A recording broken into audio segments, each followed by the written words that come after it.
Good morning, everyone. I'd like to call to order this session of the Government Operations and Fiscal Policy Committee.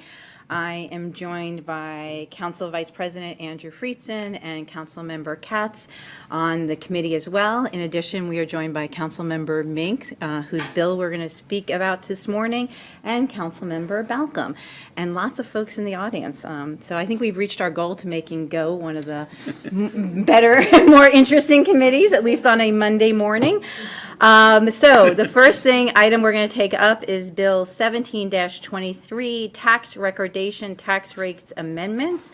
The lead sponsor, as I said, was Councilmember Mink. We do have an amendment that was in the packet that we'll discuss, and I know Council Vice President Friedson has also shared something with us as well. But before we get to all that, I'd like to turn it over to Dr. Orland to walk us through some of the, leading to go do, okay, some of the background and the proposals before us today. Thank you. Good morning, Chair Stewart and council members. As mentioned, Bill 1723, introduced on March 21st, 2023 by Councilmember Mink and co-sponsored by Councilmember Jawando. I had a public hearing on April 11th. There were four speakers that testified both in support and against the bill. The purpose of the bill is to increase the rate of recordation tax levied under the state, specifically for transactions or sales of a property. Those funds are designated for capital improvements for schools and to rental assistance through the Montgomery Housing Initiative Fund. Currently under state law, I just wanted to establish under Section 5216, Bill 1723 has a recordation tax has three different taxes. So it's the base rate, it's the school increment rate, and it's the recordation tax premium rate. Bill 1723 would not increase the base rate as introduced, but it would increase the school increment rate from the $2.37 to $3.79 for each $500, and that money would be designated for Montgomery County Public Schools. The bill would also increase for the recordation tax premium, would also increase a rate from $2.30 to the $3.45, and that would be about a 50% increase. Lastly, the bill establishes a new premium rate, and that's for a transaction that's over $1 million, and that would be $1.15 for each $500 of that transaction. The fiscal impact statement was provided on behalf of OMB and estimated that with the increased rates in the bill as introduced, would generate a revenue of over $393 million over the next 6 years. With that being said, OMB did raise the an amendment or suggestion to delay the bill until January 2024. There are some implications if the committee decides to consider that, and we'll talk about that later on in the packet. Economic impact statement did mention that this would have a small and moderate negative impact on the economy in terms of the council's priority indicators, because this would increase residential home buying for sellers. Racial equity and social justice impact will have a positive impact on RESJ in the county through funding rent assistance programs that will benefit low-income tenants. The climate assessment also had a positive impact. With that being said, I do know, as you mentioned, that there are certain proposals that are being considered, and I'm happily to turn it over to Dr. Orland, who is very savvy and expert in looking at the rates and what's in your packet for today. My savviness is only because I was able to use finances model to do the calculations, so it's not that savvy. A fourth grader could have done it. There's an alternative proposal that was put forward by Councilmembers Stewart, Katz, and Fanny Gonzalez, which does the following. It would keep the base rate, as Ms. McCartney Green was saying, at $2.08. It would keep the school increment at $2.37 per 500. It would also keep the premium rate at $2.30 per 500 for $500,000 to $600,000. But at $600,000 up to $750,000, it would raise the rate to $5.75 per 500, which is a 150% increase over the current premium rate. the band between $750,000 and $1 million, the rate would be raised to $6.33, which is a 175% increase over the current rate. And for recommendations above $1 million, the rate would be $6.90, which is a 200% increase. The total amount of money that would be generated by that, one more point, this is important. The current premium rate is split 50-50 between county government CIP projects, those are CIP projects under the county executives, departments, and offices, and the other 50% to rental assistance, the Housing Initiative Fund, and the operating budget. This proposal would take the entire premium, both the existing money that's collected in the higher rates, and split it a third, a third going to MCPS capital projects, a third going to county government CIP projects, and a third going to rental assistance. The total amount of money that would be collected in this scenario, look in the bottom of page 5, you see a chart which would increase over the 5-year period from FY24 to FY28, would basically increase the amount by $250 million, $251 million. And the increase to the CIP between the school part of it and the county government part of it is about $196.5 million, $196.6 million, sorry. And I urge you, I know there's certain ways of looking at that increase between schools and county government. I urge you not to put too much importance on that, because at the end of the day, when you approve a CIP, you're approving the projects you want in the CIP when you put them in, regardless of agency. And so, yes, the money collected for schools would have to go to schools, the money collected for county government would have to go to county government, but the overall funding that comes for all these projects are mostly general obligation bonds, which you can move around. And so the important factor here isn't so much how much goes to schools or county government. The important thing is the total between the two. So in this scenario, it's $196.3 million, and the amount that would go to rental assistance would be would be about another additional $54 million, which is about $5 million less than what was proposed in the original bill. I should point out that since this packet came out, other than the 3 sponsors of this alternative, Council President Glass has indicated his support for it, and we have a memo this morning from Councilmember Mink and from Councilmember Juanda supporting it, the original sponsors of the Bill 1793, and also now a memo from Councilmember Sales supporting it, so there's 7 on record in support. In terms of the impacts of this particular alternative, and I'll just concentrate on that one now, since that seems to be the main one on the table. And Mr. Friedson will want to present his proposal. Let me just go through this.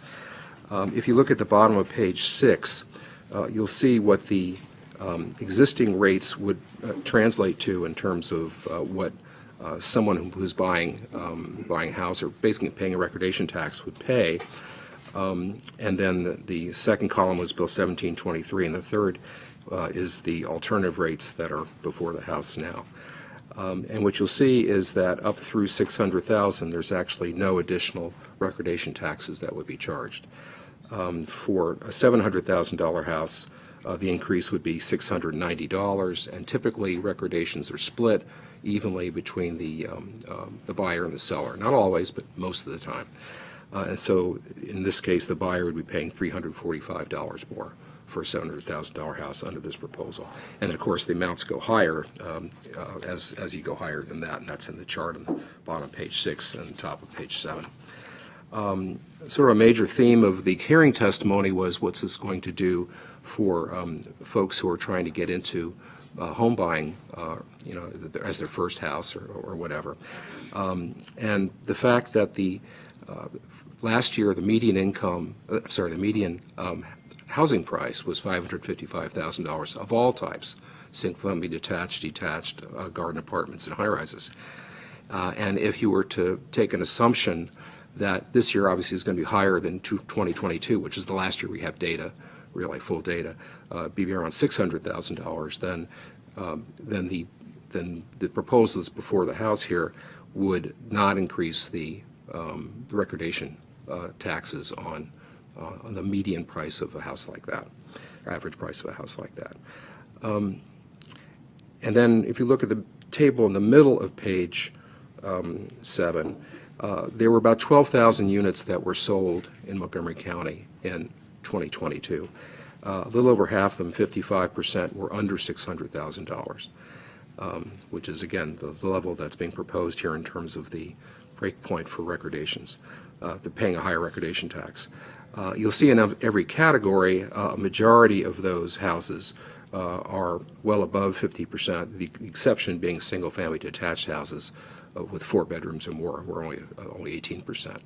So I would characterize basically that this bill, as shown in the alternative, really will not affect affordable housing at all, or at least first-time home buying, and in fact helps the affordable housing situation because of the $54 million being added to the rental assistance, which is a large increase over what there is now. So our conclusions regarding this alternative is, first of all, that the alternative bill, the alternative proposal, would have no effect on affordable housing, none. Secondly, that it would generate not as much funds as are needed for closing the entire CIP gap. The current gap is somewhat over $200 million. This, if it went into effect on July 1st, and I'll talk about that in a minute, would collect almost that amount, but not quite. And even if it were to close the 5-year gap or 6-year gap, however you want to look at it, there's still going to have to be some changes at reconciliation because the CIP, the draft CIP, is still front-loaded. There's still, in effect, too much money in FY24 and 25 and not enough in 27 and 28. So some projects are going to have to get shifted to the latter part of the CIP, but at least not out of the CIP. Thirdly, as I mentioned, the rental assistance contribution under this proposal is still a substantial increase. Bill 1723 would have added $59 million over the 5-year period. This would generate 54.5, which is still a 62% increase in the contribution from the recordation tax premium to affordable housing, to rental assistance. And then finally, there's a caveat, and we should talk about this a bit, which is the effective date of the bill. In the bill, the effective date is July 1st, but for that to happen, it has to be an expedited bill. So it would have to be transformed into that before you vote on it. However, the Department of Finance, who's here, as much for this as they are for the next item, which is their budget, has indicated that they will need a lot more time to be able to transform the software. They have to work with the company to do this. They've actually suggested in their fiscal impact statement that not start it until January 1st of 2024. That will cut into the revenue, obviously, in FY24 by half. So under the numbers I just gave you, for example, in FY24, there would be essentially about $18 million being foregone in the CIP and about $5 million in rental assistance. We'd like you to consider, and Finance to consider, maybe having an effective date of October 1st of 2023, which would be a quarter of the year's revenue foregone, $9 million less for the CIP and about $2.5 million less for rental assistance. Thinking that really, if this bill passes, it probably would be effective, would be passed and the executive signed it and all that by, say, middle of May, which would leave about 4.5 months between that point and October 1st, which I would think would be sufficient time to make these changes, although Mr. Covey may want to weigh in on that point. But that's an issue that you will want to discuss this morning and make a decision on to bring to the council. But before we get into this point, I maybe should turn it over to Mr. Friedson to talk about the alternative that he's generated. I mean, how do you want to do this? Thank you, and thank you, Mr. Covey, for being here. So, Dr. Orlane, if you're finished for the moment, I'm going to ask my colleagues if we could let Councilmember Mink, because it was her original bill, she took the lead on it, to speak because she has a committee meeting that starts at 10. So I'll turn it over to Councilmember Mink to make some remarks, and then we'll come back to and get all the proposals on the table.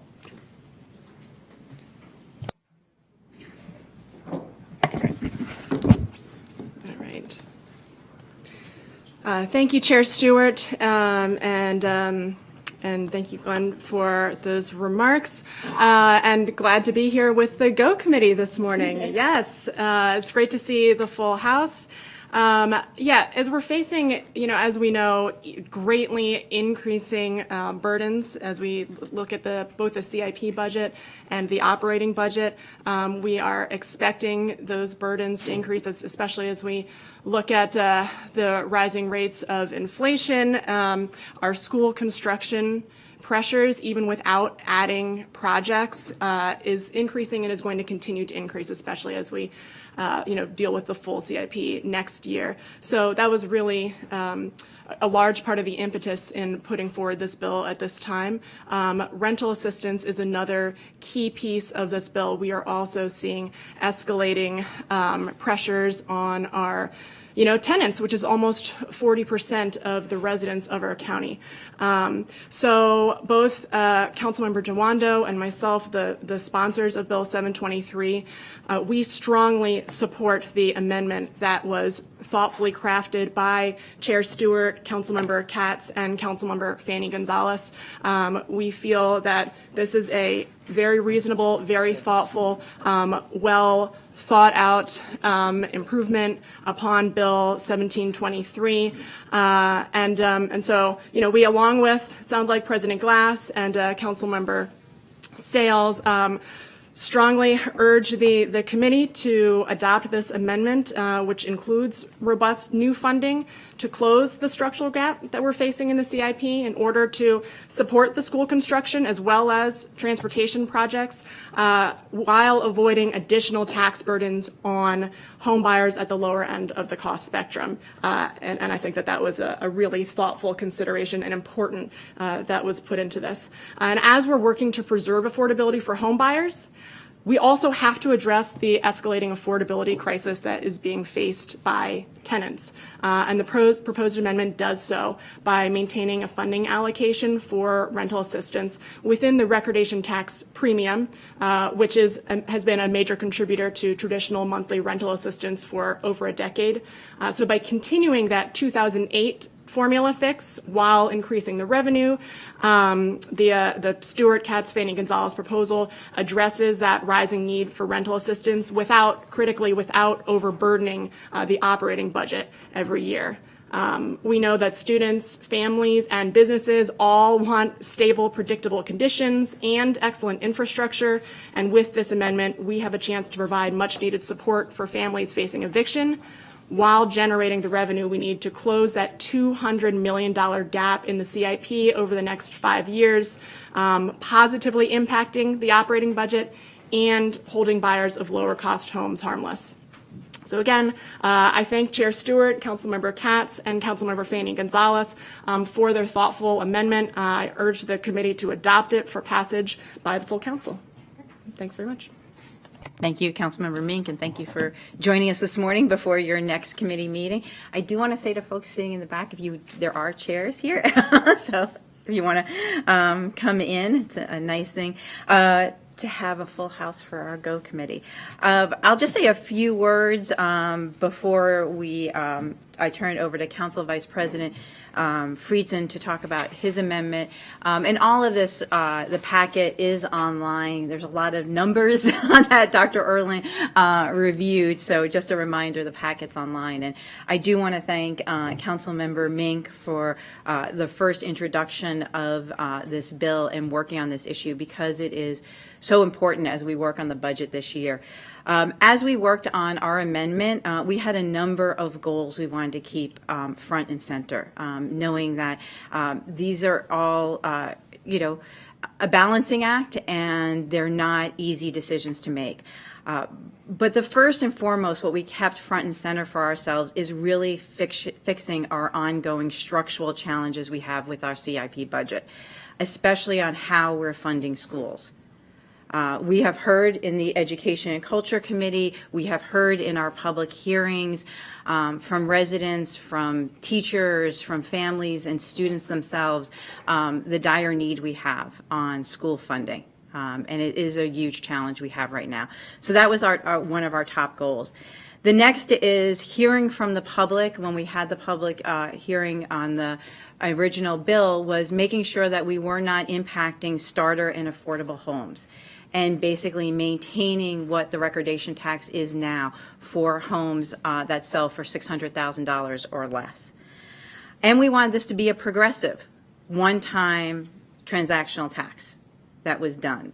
We will be talking about our operating budget and our property tax, but as we're thinking about the recordation tax, is a one-time tax, and we wanted to make it as progressive as possible. As Dr. Orlin mentioned, we do have a number of shortfalls in our CIP, not just in looking at our school funding, but also transportation funding.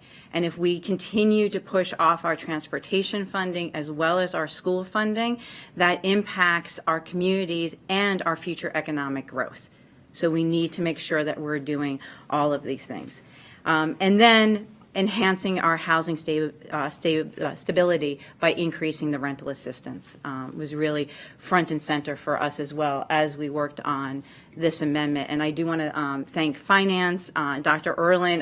This is, thinking about the recordation tax and looking at how to meet these goals. Crunching a lot of numbers took some time, but I am very happy how we reached this. I want to thank Councilmember Katz, Councilmember Natalie Fanny Gonzalez, as well as our other colleagues who have joined us in supporting this amendment. And Councilmember Katz, did you want to say something at this time, or? I. All right. And we do have, I know, Council Vice President Friedson does have another suggestion he'd like to put forward to us, and we'll do that at this time. Thank you, Madam Chair. I guess we all can count, so my proposal is a suggestion. But first of all, appreciate the Chair in particular for all of your thoughtful work in navigating through this issue. Appreciate Councilmember Mink for your work, and Councilmember Katz as well. This is a challenging issue, and finding the right balance when we talk about housing affordability and funding for priorities is really important. I do think it's important to note that 600,000, which I really do appreciate the change in the proposal. One of my biggest concerns when it was initially proposed was the impact based on the school increment of first-time home buyers. That we're now defining below 600,000. It's hard to determine what that number would be, but that is addressed, which is very important to me, and was one of the biggest challenges that I thought that we had. But I do think it's important to note that the average detached home price in Montgomery County is $941,000. $600,000 does not pay for what it used to. Unfortunately, a broader and bigger issue that we have. And in the updated proposal, while it does address below $600,000, it significantly increases the premium between $600,000 and $1 million, and above $1 million as well, but particularly $600,000 and $1 million that I am, concerned about. And I do think, while I appreciate where council staff is coming from, that money is money and it's fungible and you can move it around the budget as you see fit. We do target money for particular resources for particular reasons, and the main point that we have been making is that we want to fund schools, that we have a real challenge in funding our schools, and there's clearly a will on the body, which I share, that we need to figure out funding sources in order to fund schools. So my proposal is to slightly adjust the proportions to 40% to schools and 30% to the other categories. That would effectively hold harmless, have a marginal increase to the other areas, and dedicate the funding largely to schools. It would keep the school increment at the level that it is in order to maintain the alternate proposals' interest in protecting those below 600,000. The school increment starts at 100,000, and would essentially keep most of the premium at similar rates to the original proposal, except above $1 million, which actually would go higher than the original. You heard that right, Councilmember Mink. I'm proposing the premium above $1 million to be higher than you propose, and you can mark that mark that down, and we can note. We can use that instinct at another time. We can note that. So, that's essentially the proposal. I can walk through it basically, but it would keep the base increment rate at 2.08, the school increment rate at 2.37. The premium rate from 500 to 750 would be untouched as well at 2.30, and then the premium rate between 600 and 750, and actually all the way up to $1 million, would be at $3.45, which is consistent with Bill 1723. And then the premium rate in the underlying proposal in Bill 1723 was proposed at $460. The alternate proposal has it at $690, so essentially triples that number. And my proposal would be in the middle of those two proposals at $550. So a significant increase, significantly more than doubling, but not quite tripling that number. And as noted, it would be 40% to schools, 30% to each of the other areas, county CIP and rental assistance, and it would generate $123.2 million. So with that, appreciate the consideration of the suggestion as it's now being discussed, and really appreciate the indulgence of colleagues. Thank you, Council Vice President Friedson. Councilmember Katz. Thank you very much, Madam Chair, and Councilmember Mink, as she's leaving, and you've heard me speak before, that's why you're leaving. Yeah, sure, we hear you, First off, I want to very publicly thank the chair for all of her and her office. I don't think I think you will be quick to agree that your office has done an unbelievable job on working on this amendment. And I'm going to thank the Vice President as well in just a moment. But your office came in with a difficult situation, which we all know we need money. But you did it in such a way that we could figure it out, we could work together, and I know that Councilmember Fanny Gonzalez was also involved. This is like a difficult puzzle. Things have to fit together, and it's not easy. And anyone that believes it is wrong. This is not an easy thing to come up with, but we did. And I want to thank Vice President Friedson. I'm not in agreement with what he's come up with, but I believe that it was a part of this process to try to figure out what is the best next step. And I think that was a big help. This proposal, the amendment that my name is associated with, does so very much. The rental assistance is so very important. We want to make certain that everyone has a home. We want to make certain that people who can gain their dream by purchasing a home can do that in Montgomery County, whether that we call it a starter home. In some cases, it's the home that someone has. And we also have to make certain that there's rental assistance and that people can stay in their homes as well. And I think that, and I know that there are people that would prefer that we not do anything on this, but not doing something is in my opinion, the worst thing that we could be doing. We need to be doing this for all the reasons that have been cited prior. And I also think that if there's a way that we could talk to our good friends at Finance from getting this done by October, we'd all be better off. And the fact that your budget is coming up, I know that there's no pressure on you, but I think we would all be better off to get the dollars sooner rather than later, and that would be my hope as well. So if October could work, I think that would be the best that we could come up with. So with that, I turn it back to you, Council Chair. Yeah. Thank you, Councilmember Katz. And Yes, I do want to thank my staff, as well as staff from finance and Dr. Erlin for working very hard on this over the last few weeks. I would like to now recognize Councilmember Balcom. Thank you. Thank you for having me this morning. There's no doubt that we need additional funds for schools, for school construction, and I do want to thank Councilmember Mink and Joando for putting forward the initial bill to start the conversation on how we fund the increasing cost of construction. I also want to thank Chair Stewart, Councilmember Katz, and Fanny Gonzalez for taking a real deep dive. And as Councilmember Katz says, it's not easy. I've been looking at these numbers, for a long time, and it's very hard to really do that deep dive. A lot of time, effort to come up with the funds. And I understand the balance that we're trying to create of increasing revenue, but also not putting the additional burden on homeowners.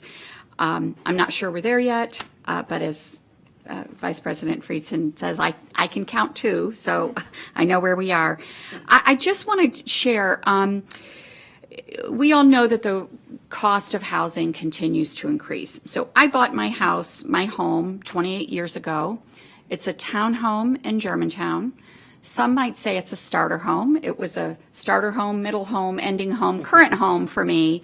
The current value of that townhouse in Germantown that I bought for $180,000 is $600,000.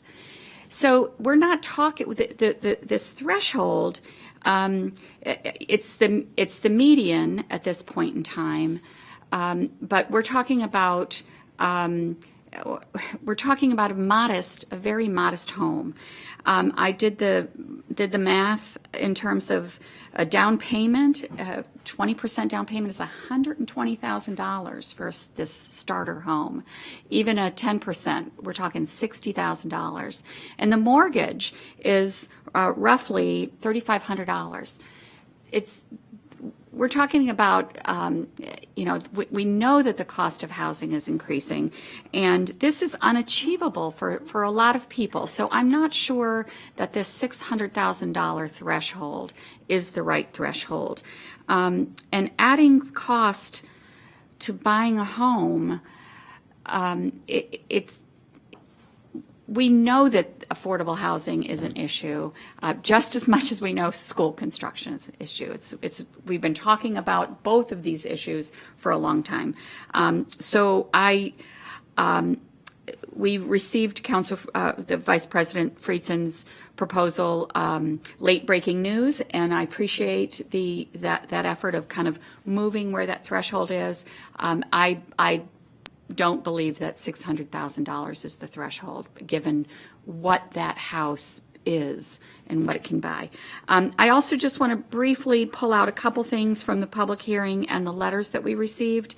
We're not just talking about buying a new house, we're talking about refinancing.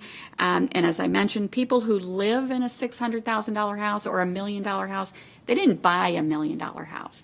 They bought that house a long time ago, and the value increased. And most people are refinancing now because they can't, they bought in, they might have used an ARM to buy in, and they're trying to lower their cost. So I think refinancing is an issue. And also the discussion about the cost, splitting the cost between the buyer and the seller, that really is, it's not clear cut. Depending on the market, depending on if it's a buyer's market or a seller's market, the seller's just going to move that cost to the cost of the house, and the buyer's going to pay that price. So I want to talk about that. Rental assistance is another critical issue. Of course, we need to support people who are suffering, the renters, of course. But this is going to increase the overall cost of rental units. It's not the cost of of a home, regardless of whether the homeowner is living in it or a renter is living in it, the cost is going to go up. And also from the start date, I wasn't really paying attention to that. But yes, the sooner we start it, the better in terms of the money. But we need to make sure that people are ready to do that. If we do wait till January 24th, the median cost of housing in the county is going to go up. I mean, if we're looking at $600,000 as the median, whenever that was calculated, the median cost of the houses is just going to go up. So I just question where we are in terms of where this increase starts. With that, I yield. Thank you. Thank you. Councilmember Katz. Thank you, and thank you, Councilmember Balcom. I did want to point out, because this gets nice and confusing as well. If someone is and we can ask Dr. Orland, who has become an expert, whether he wanted to or not on this topic, but if someone is refinancing their home and not taking any additional monies for the refinancing, is the recordation tax is not involved. Is that correct? Correct. If they're just refinancing what is left on their mortgage, they're not. It's only if you're refinancing and let's say you have a $700,000 house that you bought and you had a $600,000 mortgage, and after 10 years, maybe the principal that's left is $400,000. If you want to refinance to be able to create more equity, more money, and say you want to have a $500,000 loan, then you're going to spend that first $400,000 paying off the principal, and then that increase of $100,000, that's what you pay the recordation tax on. So it's really only if you're looking for more money. Now, I answered the question. The real expert's there. Did I say it right? Or were you? Yes? Yes? Yes. That's a yes. Okay. There you go. Verbal yes. And also, Yeah, and it does. I mean, because it's always been concerned about how this is done. But anyhow, I did want to clear that up. Thank you. Council Vice President Friedson. Yeah, thank you very much. I won't belabor. I really appreciate the thoughtfulness. I mean, the good news is there is, I think, broad, if not universal, agreement that we need to do something, and that we're going to make substantial investments, additional investments in schools in particular, but broadly, depending on which proposal, how broadly is an open question. But schools certainly are a priority, I know, for all of us. I do think it is important, as this is discussed. Sometimes we get into these regional comparisons, and we kind of cherry pick what we want to compare. And some jurisdictions have recordation tax and transfer tax. Some only have recordation tax. We have both. So I just wanted to note and acknowledge that. I do agree with Councilmember Balcom that we just have to acknowledge the fact that commercial properties pay recordation taxes too. And so while the bulk of this discussion is on owner-occupied housing, this impacts rental housing as well in a significant way. And every rental housing property that is going to be purchased to start as rental housing property, for the most part, is going to be over the $1 million threshold, because you're going to have multiple units, and that does have an impact. Having said that, I do think we need to do something. I have put my proposal forward. I do agree that $600,000 for many people, while it might be a starter home, is not a home that provides housing to a wealthy family. It's hard, unfortunately, for most families in Montgomery County to find a home for less than $600,000, and I just think we have to acknowledge that. That's why I was more comfortable with the more aggressive number being over $1 million, personally, because I do think that is a more reasonable threshold given the housing market in Montgomery County. But I do appreciate that we're holding harmless those below $600,000, because that was my biggest concern, and appreciate the thoughtfulness of colleagues for their proposal. Great. Thank you very much. And I do want to note also the excellent work from our planning department. I see Lisa Gavoni here, and the information that she has been able to provide us has also been really important in looking at who will be impacted by the recordation tax. And Just to kind of put a finer point on this is that in the proposal that Councilmember Katz and Councilmember Natalie Fanny Gonzalez and I put forward, 94% of 1 and 2 bedroom attached townhomes would not be impacted, 92% of condos wouldn't, and 79% of 3 bedroom attached homes would not be. We're not touching 68% of detached 1 and 2 bedroom homes that are sold in our county. And so there is, again, we were talking about housing is hard to find, and we know that, but we were really careful in our amendment to make sure that we have these starter affordable homes still available for folks. And so with that, I just want to thank everyone, thank Councilmember Mink and Juando for putting forward the initial amendments. Thanks Council Vice President Friedson and Councilmember Balcom. I think it's the sense of the committee 2-0 to move forward with the proposal, the amendment? Yeah. Yes. I'd like my proposal to be In the packet, absolutely. as mine. And then we all wanted to do something. we need to I had a discuss different the approach. start date, but I wanted to get that done with.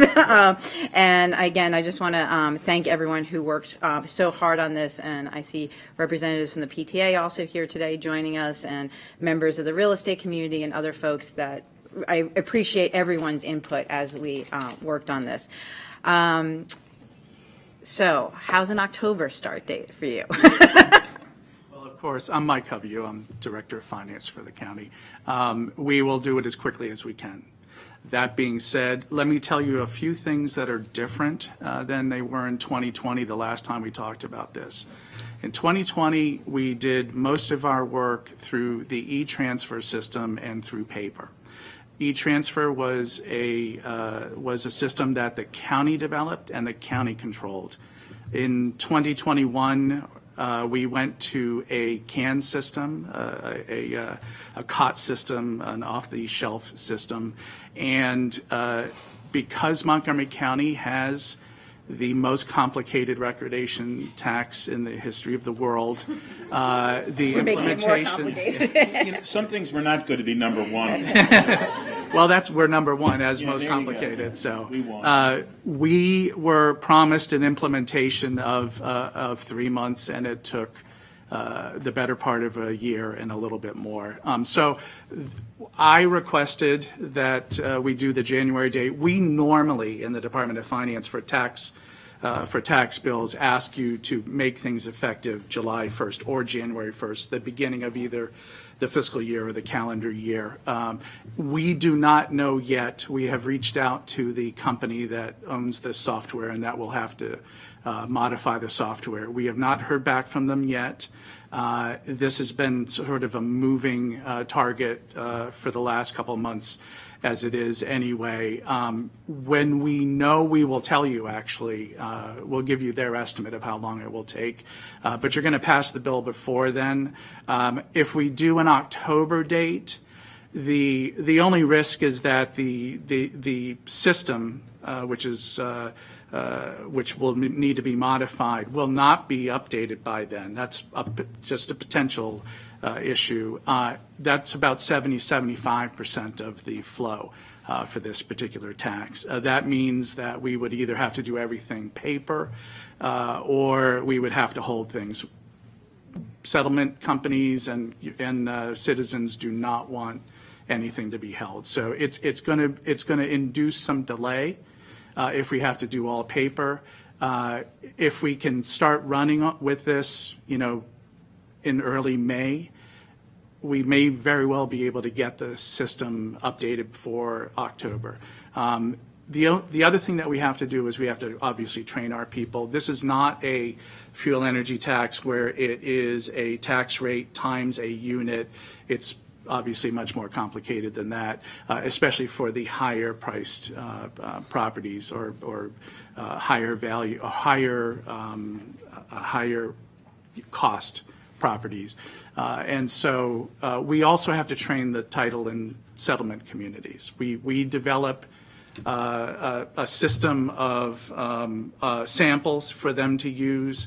And again, 25 to 30% of the title and settlement community is still going to use paper anyway. So we need to get to them. They're pretty good about coming to us and letting us know what they think of things and what our training materials value is to them. But we know that we need to train them as well as our own people. We can certainly do that by October. So the only issue would be whether this particular online system is going to, if the vendor is going to be able to update it by October. And that's it. That's the only real issue at this point. I have a question, and maybe this goes to Ms. McCartney Green. If we put in October, but then finance comes back to us, we could extend that then at a later time. Yeah, we can put qualifying language where it's conditioned on, if it's not feasible by October 1st, 2023, whether we can suggest an alternative date. I'm not sure if January 1st, 2024 would be the alternative or. I'd like them to come back to council instead of, if possible, just because there is a huge financial impact. And we're doing this because we want to make sure that we can fund the CIP, particularly the school construction, and it's going to have an impact. So I think from what Councilmember Katz said before, the committee would be, two of us would be comfortable with October and really striving for that. Councilmember Friesen? Yeah, I originally I got a little bit of heartburn, to be honest with you, if the system isn't set up and we're talking about doing this, by hand. I will just note that. I also want to note, one of the reasons why this committee, I had put forward in this committee, I think, supported $80 million in PAYGO was to give us a better bridge to doing this, where we could have extended this out longer. Unfortunately, the county executive didn't include that in the budget, so that puts us in a much tougher position. That would have given us a lot more transition time to have worked this out. So I will, I suppose I will go along with the committee on October. We do need to hear back. I'll just note, I would not be comfortable with us doing it in October if we don't have a system that's set up to actually execute that. I don't think we should be, moving forward with something. And I will note, I think we have to know that, because even coming back to council, which I agree with you, we're going to pass a capital budget based on this. And so if we pass a capital budget with one assumption that turns out not to be true, we are in deep, deep trouble. Yep. And what does that mean for schools' ability to move forward with certain projects? Do they have to wait until, after we pass a capital budget, but before you confirm with the vendor? I just don't think that's the right way to run the rodeo. So, I think we need to determine that and have it ironclad and understood before we approve this bill and before ultimately we pass the capital budget, because we got to figure out, go or no go with these various projects. Can I add logistically? I don't know I know you haven't heard yet, Mike, but I'm supposing the council won't be taking this up until maybe a week from tomorrow. And so if you knew before then, if you know like in the next week, and let us know, that can inform the full council when it takes it up on May, whatever that is. And then the decision can be changed then in terms of the time. And we'll be doing our reconciliation based on whatever the council does. So, if it stays at October 1st, then we reduce the revenues that I reported by 25%. If it ends up being January 1st, we reduce it by half, the increase in FY24. But we'll need to know that before we do reconciliation. So if you can just get on the phone with them and say, we need to know in a few days. We will definitely get you the answer as quickly as possible. It wouldn't be the end of the world to do it all paper. The most complicated transactions are done through paper anyway, because there's no system that's been built yet that can handle the attorneys being very creative about how to buy something. So it's not the worst thing in the world, but again, it would be better if we had the system in place. And we'll ask them to have the system in place long before October. We just don't know whether they can do it or not at this point. Okay. And we'll let you know as soon as we know. Thank you, Mr. I appreciate it. Good, so I think we're good on this item then? Just so I'm clear, the Yeah. committee is 3-0 on the effective October. date being October 1st, 2023? At this point, yes. Acknowledging, Yes. as long as that's Yeah. the caveat I'm in. Yes. Okay.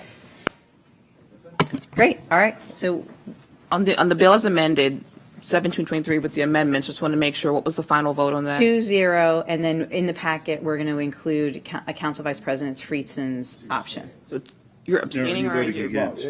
Sorry. Yeah, that's fine. I mean, however you want to reflect it, but I'd like for my proposal to be I mean, we have a committee recommendation, 2 of them, I had a different recommendation. So that, I mean, if you want to say You want to oppose 2-1 on a motion, and then my proposal, Well, yeah. failed for lack of a second, I mean, we normally aren't this Well, you technical. just have to tell. Is it 2-0 with an abstention, or is it 2-1? I don't need to abstain, I have a different proposal. Oh, is it 2-1? 2-1. Thank you. But I just want to make sure that my proposal will be in the packet. Okay, great. We hear you. Thank you. Thank you again, Councilmember Balcom, and thank you again for folks who came today to hear that conversation on our recordation tax. Appreciate it very much. All right, we'll be moving on now, and we do have more. We still have more work. Look how controversial the next topic is. Everybody's leaving. All right. Good, yeah. Okay, we have a couple of departments' budgets to review. Our first one is the Department of Finance and the Risk Management Non-Departmental Account. And Mr. Howard, I guess I will turn it over to you to kick us off. Thank you very much. So get ready here, and we'll let staff from OMB and Department of Finance come up to the table. The first item, actually the second and third items, they're listed on the agenda. We'll do it as kind of one staff report and do them together. The Department of Finance FY24 recommended budget, and then the Risk Management non-departmental account. For the Department of Finance, there's 2 components to their operating budget. The first is a general fund component, and the second is the self-insurance fund, which is an internal service fund. And it's different from the employee health self-insurance fund that we talked about in the committee a couple weeks ago.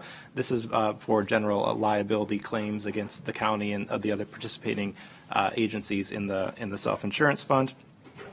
Overall, the general fund increase for the Department of Finance is 4.6% from FY23, and that is primarily due to annualization of compensation costs and FY24 proposed compensation adjustments. It's essentially a same services budget. And the self-insurance fund has a increase of 9%, and we'll go over some of the factors relating to that increase in just a minute. So in general, moving actually to page 3 of the staff report for finance, we've listed the different program areas and the budgets for each of the different program areas in FY24. So you can see some of the changes between program areas, with again the biggest one being the risk management program area, which relates to the self-insurance fund. There are no staffing changes recommended for FY24 for finance. There's a couple of switches between program areas, but the total number of FTEs stays the same. You'll note that the risk management program area accounts for 84% of the recommended FY24 expenditures from finance's budget. And there's 3 significant areas that are increased expenditures for FY24.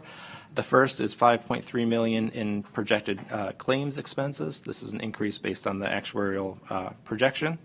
There's a $1.7 million increase related to commercial insurance premiums. And then there's a $500,000, just a little bit more than that, increase based on projected claims service contract administration. On Circle 12, there's the recommended FY24 through FY29 fiscal plan for the self-insurance fund. And the key information here is noting that the expenditures recommended for FY24 are at the 85% confidence level, meaning that the recommended expenditures are sufficient to cover all incurred liabilities in 8.5 out of 10 years. The annual target confidence level for this fund is 80 to 85%, so the FY24 projection is within the recommended range of what this fund should be.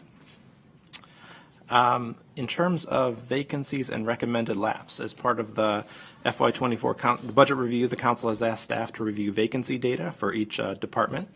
And as of March 3rd, finance had about 10 positions vacant with an FY24 budget cost of a little over $1.3 million. And of those current vacancies, 4 have been vacant for a year or more, and those are listed out on the table on the top of page 5. Council staff does recommend, after we finish going through this, that the committee discuss with finance the reasons why the positions have been vacant for long periods of time, and what potential impacts could be from eliminating funding for those positions. Since the March 3rd report, finance has provided information related to the manager 1 position, which is the controller, which has now been filled, which is great news. So that position is no longer vacant, and then 2 of the other vacancies are related to our positions that work with the controller, and so finance can talk about some of the rationale for why they haven't filled those positions for a long period of time. And then the last piece is the Racial Equity and Social Justice Review that the Office of Racial Equity and Social Justice did for each department. Finance's submissions related to the operating budget equity tool received a rating of 1 star on a scale of 0 to 3 stars, indicating the department level budget demonstrates an emerging commitment to advancing racial equity and social justice in Montgomery County. And then the rationale and justification for that rating provided by ORESJ is included in the staff report, and we can discuss that in a little more detail if committee members would like to get into that. The risk management NDA is essentially where we fund the county's general fund contribution to the self-insurance fund. And so the total for this year is actually $26,469,813. In the packet it says $36 million, so that's a staff error. So it is only $26 million. It's a $731,000 increase, or 2.8% over FY23. And again, that's the county's portion. The other agencies, participating agencies, also have contributions to the self-insurance fund. Then that makes up the entire number. So staff's recommendation is to approve the Department of Finance budget as recommended by the executive, subject to consideration of any potential discussion of vacancies, and noting that the FY24 budget increases do not need to go on the reconciliation list per the county council president's budget review guidelines.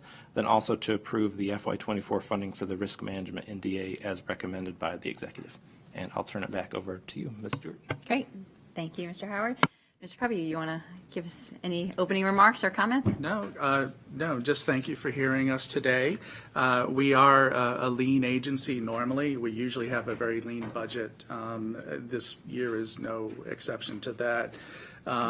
As far as the long-term vacancies are concerned, I believe we've had good reasons for the 4 that are long-term. The other ones we try to hire in the financial analysis, audit, and compliance section of the controller's office, which is where the first 2 are on the top of page 5.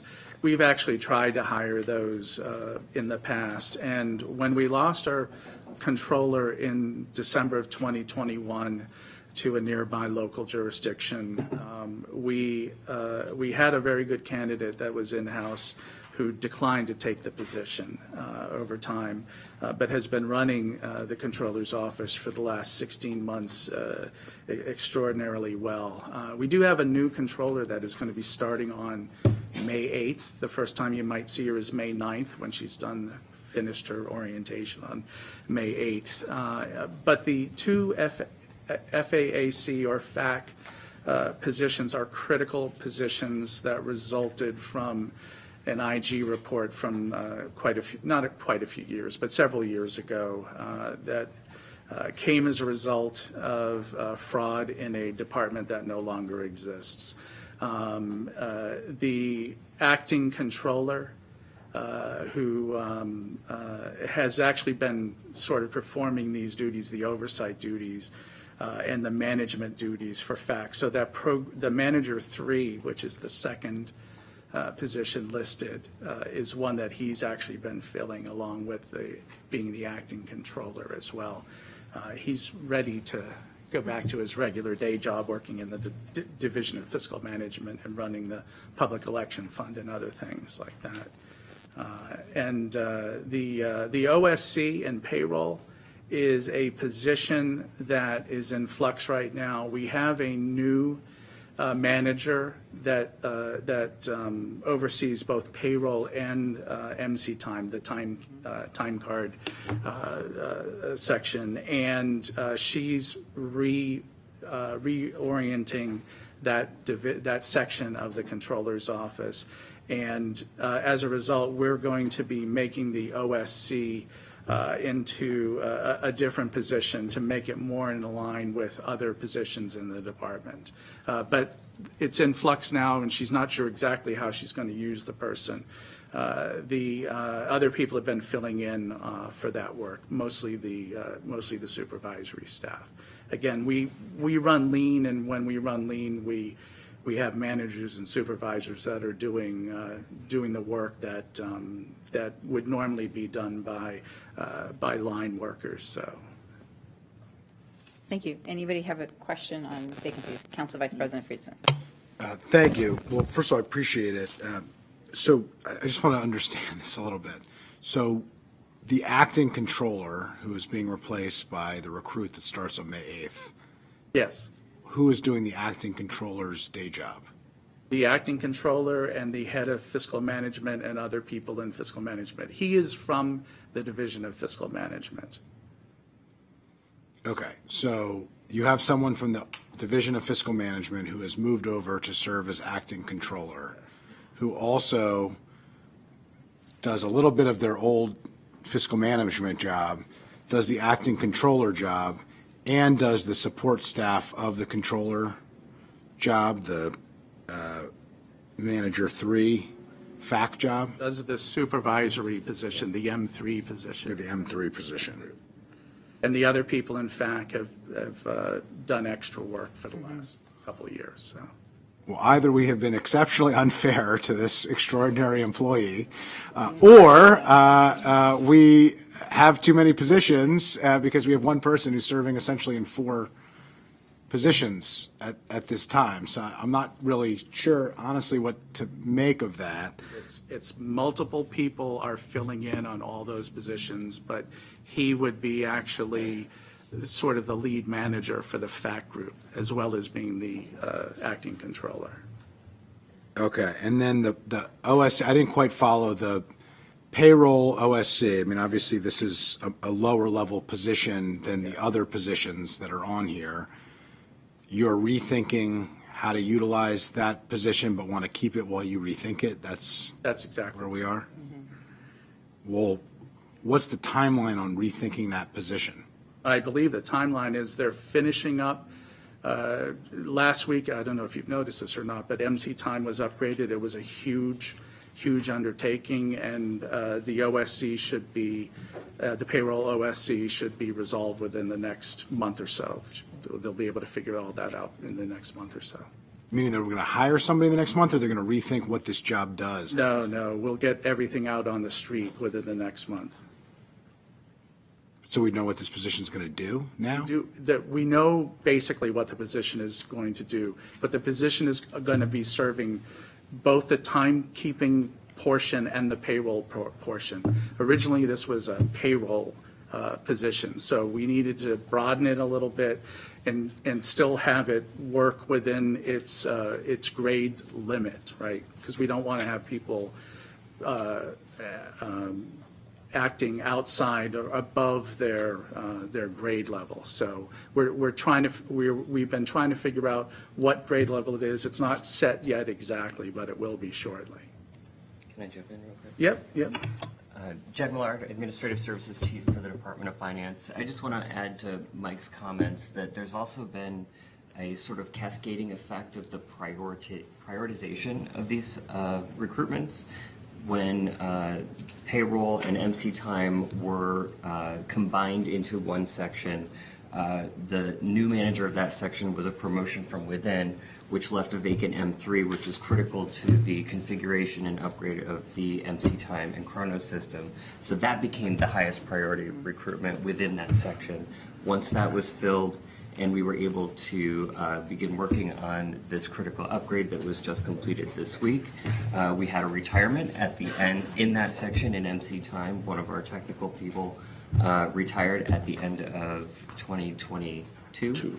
And that has now become a higher priority than the lowest level OSC within payroll. So the last I heard, the intent was to reclass that to a program specialist 2 at grade 21.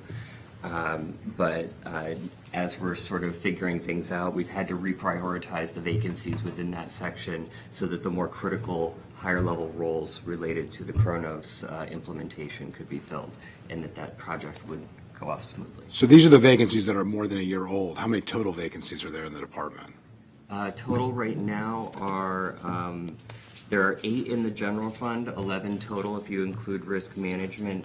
Out of those, 2 of them have final offers that are out, and we are either have a start date or awaiting establishment of a start date. Okay, and then the number that we have, the 10 vacant positions last year, and then now we're down to 6, or those 10 vacant positions last year that were more than a year old? So is that 10, or is that, because the numbers don't, I just want to make sure I'm understanding, because we have different number. We have the 1 year plus vacancies, we have total vacancies, and then we're comparing different numbers. I just want to make sure we're all on the same. Yeah, I can clarify that. The 10 vacancies was as of March 3rd, and then of those 10, 4 were long-term over a year. And the reference to 6 was that last year at this time they had reported 16 vacancies, so they have decreased their vacancies. The numbers that Mr. Millard just spoke of are more up-to-date numbers. As we've discussed with the vacancies, things change.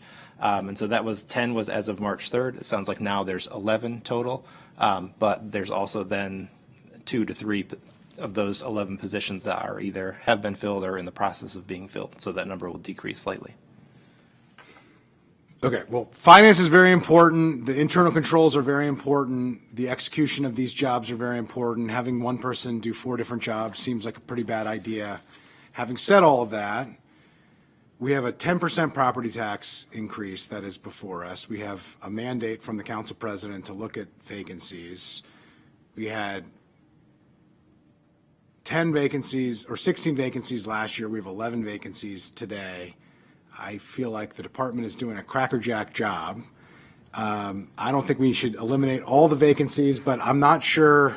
At a certain point, we've got to start eliminating certain things in order to, address these issues, unless the answer is we're not actually going to do the work of eliminating vacancies. So, I yield to colleagues here, but I just wanted to, make the point that if the answer to every conversation is that, we don't want to eliminate vacancies that have been open for more than a year because the work is important and we want it to happen, eventually we're going to end up, doing nothing will end up getting us nothing. And so I think we have to, at a certain point, make a decision on that. But I'll yield back to colleagues. Thank you. And I will note that the council president did send a letter requesting departments to look at any recommendations by Friday. So we still have 4 days to provide any recommendations you may have.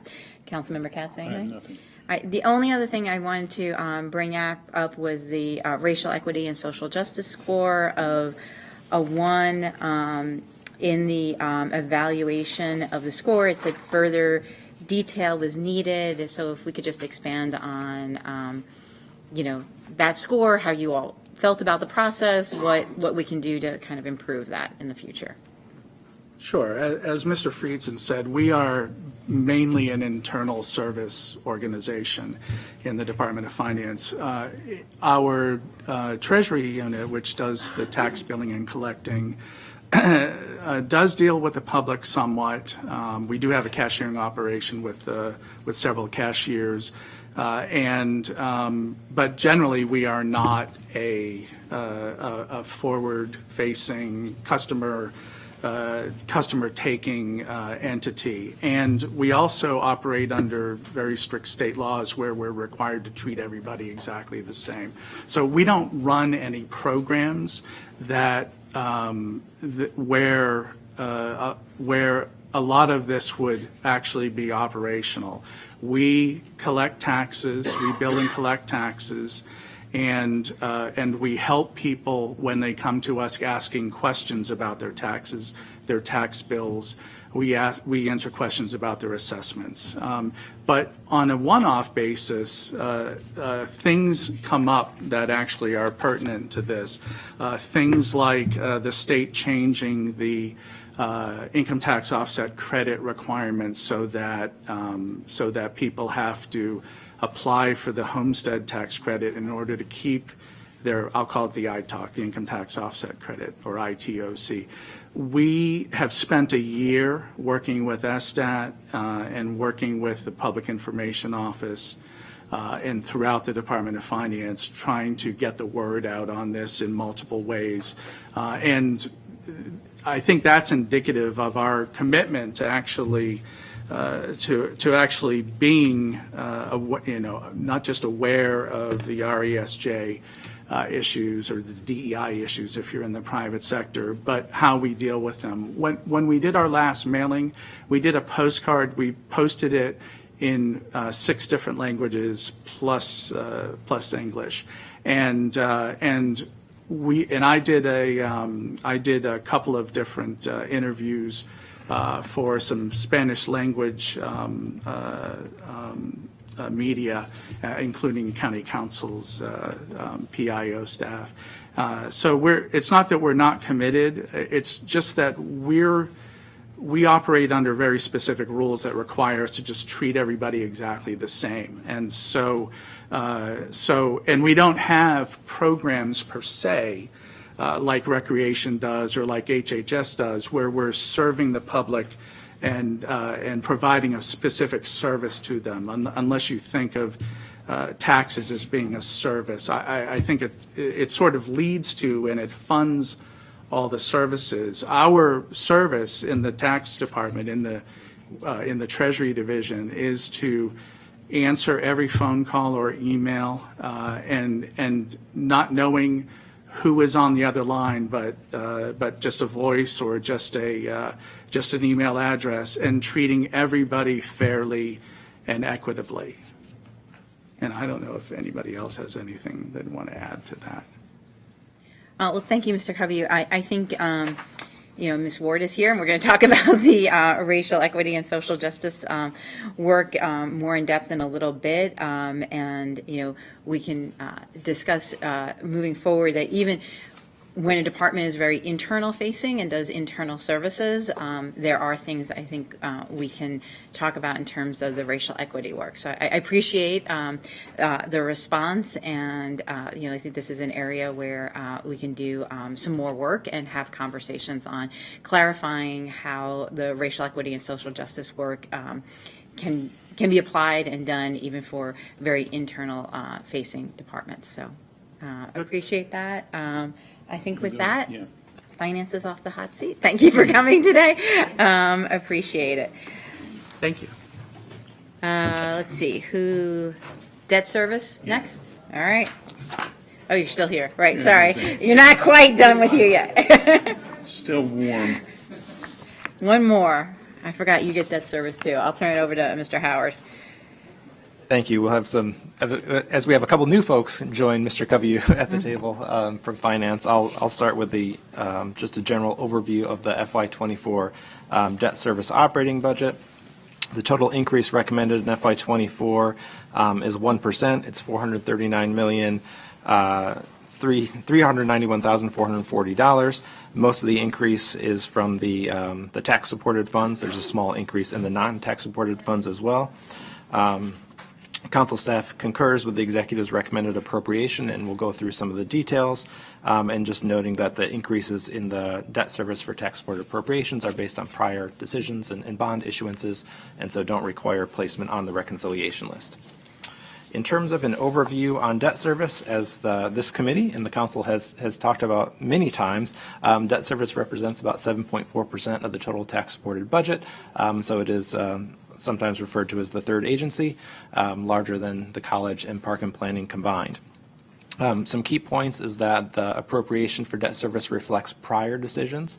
It's not reflecting the decisions you'll be making on bonds as part of this budget and for future budgets. Just noting that the fiscal plan estimate for the out years does assume the executive's recommended spending affordability guidelines, which did differ from what the council approved. So some of those out year numbers will change a little bit based on the actual decisions of the council in May. And also note that the county's debt service costs are in part based on its credit rating.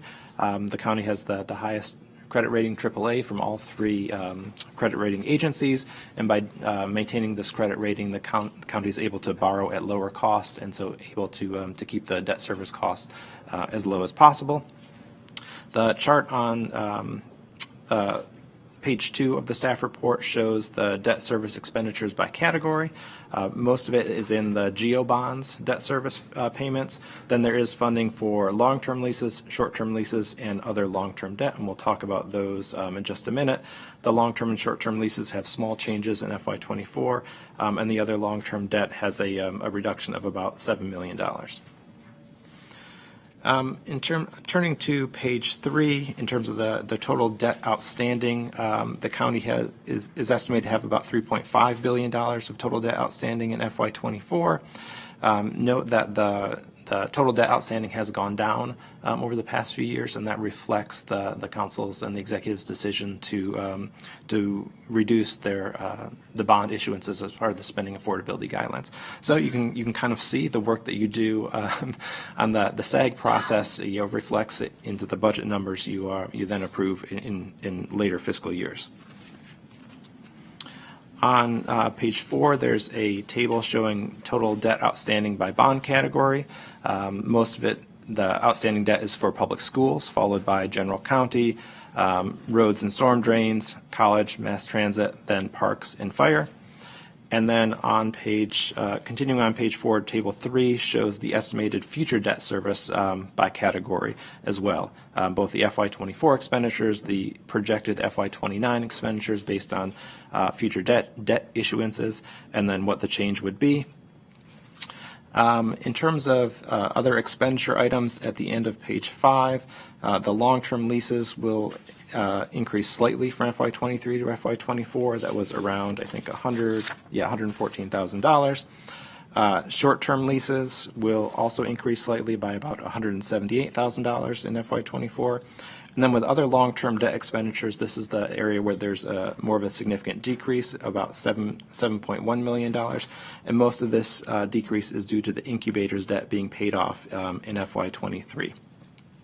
And then in the attachments, there are some projections for all the different categories for the GO bonds, long-term leases, short-term leases, and other long-term debt expenditures. And we can go into some of that detail as the committee desires. But staff's recommendation will be to support the debt service budget as recommended. Mr. Covey, do you have anything to add? I do not. We don't really have much to say about debt service. It is required to be paid under the county charter, and thank you for doing that. Yes. Council Vice President Friedson. Well, the first thing that bears saying, even though it's understood, is here at the County Council in Montgomery County, we pay our bills. Yep. So that's not true everywhere in the regional vicinity. I'll leave it at that. But we've already paid for these things, and you got to cover the invoice. I don't think that that's a discretionary decision. I do think it's important to note that the decisions that we make on the debt, this committee has historically really worked hard to bring down the overall debt load because it was reaching fiscally challenging dynamics, particularly after the Great Recession, and County Executive Ike Leggett and the former council really set us on a path, and the last council in this committee helped to steward that path. I don't think really we created that path in many ways. We just kept it going. We have a steward. We have a steward here as well. But I think it's important to note of why we headed down this road. There's a lot of conversation about why haven't we been willing to take out a lot more debt, and the reason for that is when we faced the Great Recession, one of the main recommendations was solely bringing down our debt capacity, and what the packet reflects is that has largely worked. It's not easy to change a 30-year ship and a 20-year ship, in just a few years. You can't change it overnight like in an operating budget with expenditures, but we have largely done that. I will note, though, and I think it's important that we say, and I said it earlier in the meeting, when it comes to PAYGO, there are other ways to address capital needs in a more fiscally responsible way by using more cash. And we have had opportunities to do that, and we haven't done that. And, I am disappointed in that, and I think the council continues to have opportunities to do that, and we should be looking more and more to do that. The county executive did not take us up on our very strong recommendation to use $80 million in PAYGO, which would have been a much more appropriate use of one-time funds. I am deeply concerned when we talk about debt. We talk about GEO bonds a lot. We talk less about the ongoing expenses in the budget, which is another form of debt, really, because we're not going to eliminate encumbered positions, nor should we. And so when we pay for ongoing expenses, that is an assumption that we are moving forward to cover, and I think we need to be careful about that. And I also think we still haven't addressed the $15.5 million that was reduced out of PAYGO several years ago, which continues to be a concern of mine. So this is not a discretionary decision. It's an obligation that we have, and we should support it, and I strongly support it, but I don't think that we can talk about debt without bringing up those issues, not least of which is the fact that unlike our neighbors in the federal government, we don't view this as a discretionary decision. We pay our bills. Councilmember Katz.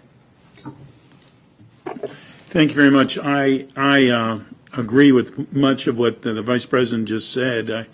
When I first started with the county, I came from a jurisdiction that had no debt, and debt scared me, and I understand once I got here, Gaithersburg didn't have any debt, but Gaithersburg didn't necessarily always pay the most expensive parts of government. That the school system, which is their great partner, certainly requires considerable funding. But I do believe that the Government Operations Committee has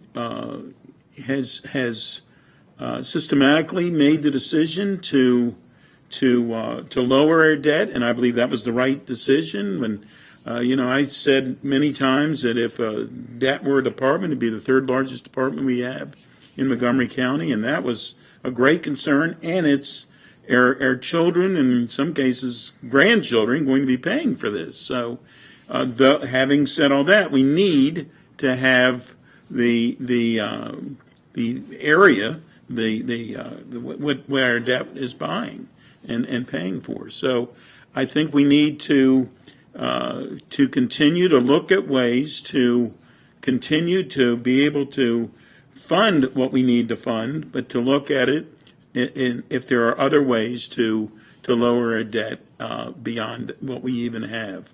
But I think the most important part of this whole conversation is that we've lowered our debt and that we're paying our bills. Thank you.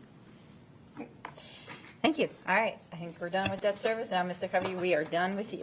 Finance. We're done with you, Mr. Just for today. Yeah, consider and we do yourself appreciate, history. please thank your whole department for all their efforts. And it's a lot of work on you guys. Great. Now we will move on to the Office of Racial Equity, Social Justice, their FY24 operating budgets. So we are joined by Ms. Tiffany Ward, the director of the office, and I think Selena Singleton is our racial equity manager, is coming on down. Yes, she is.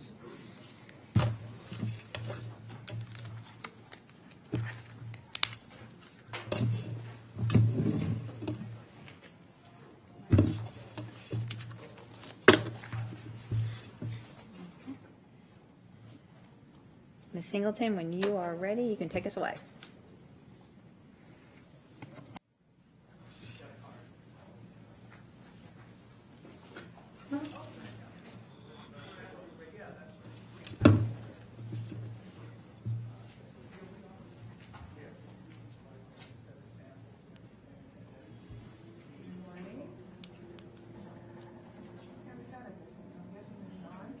No, you have to turn it to the left.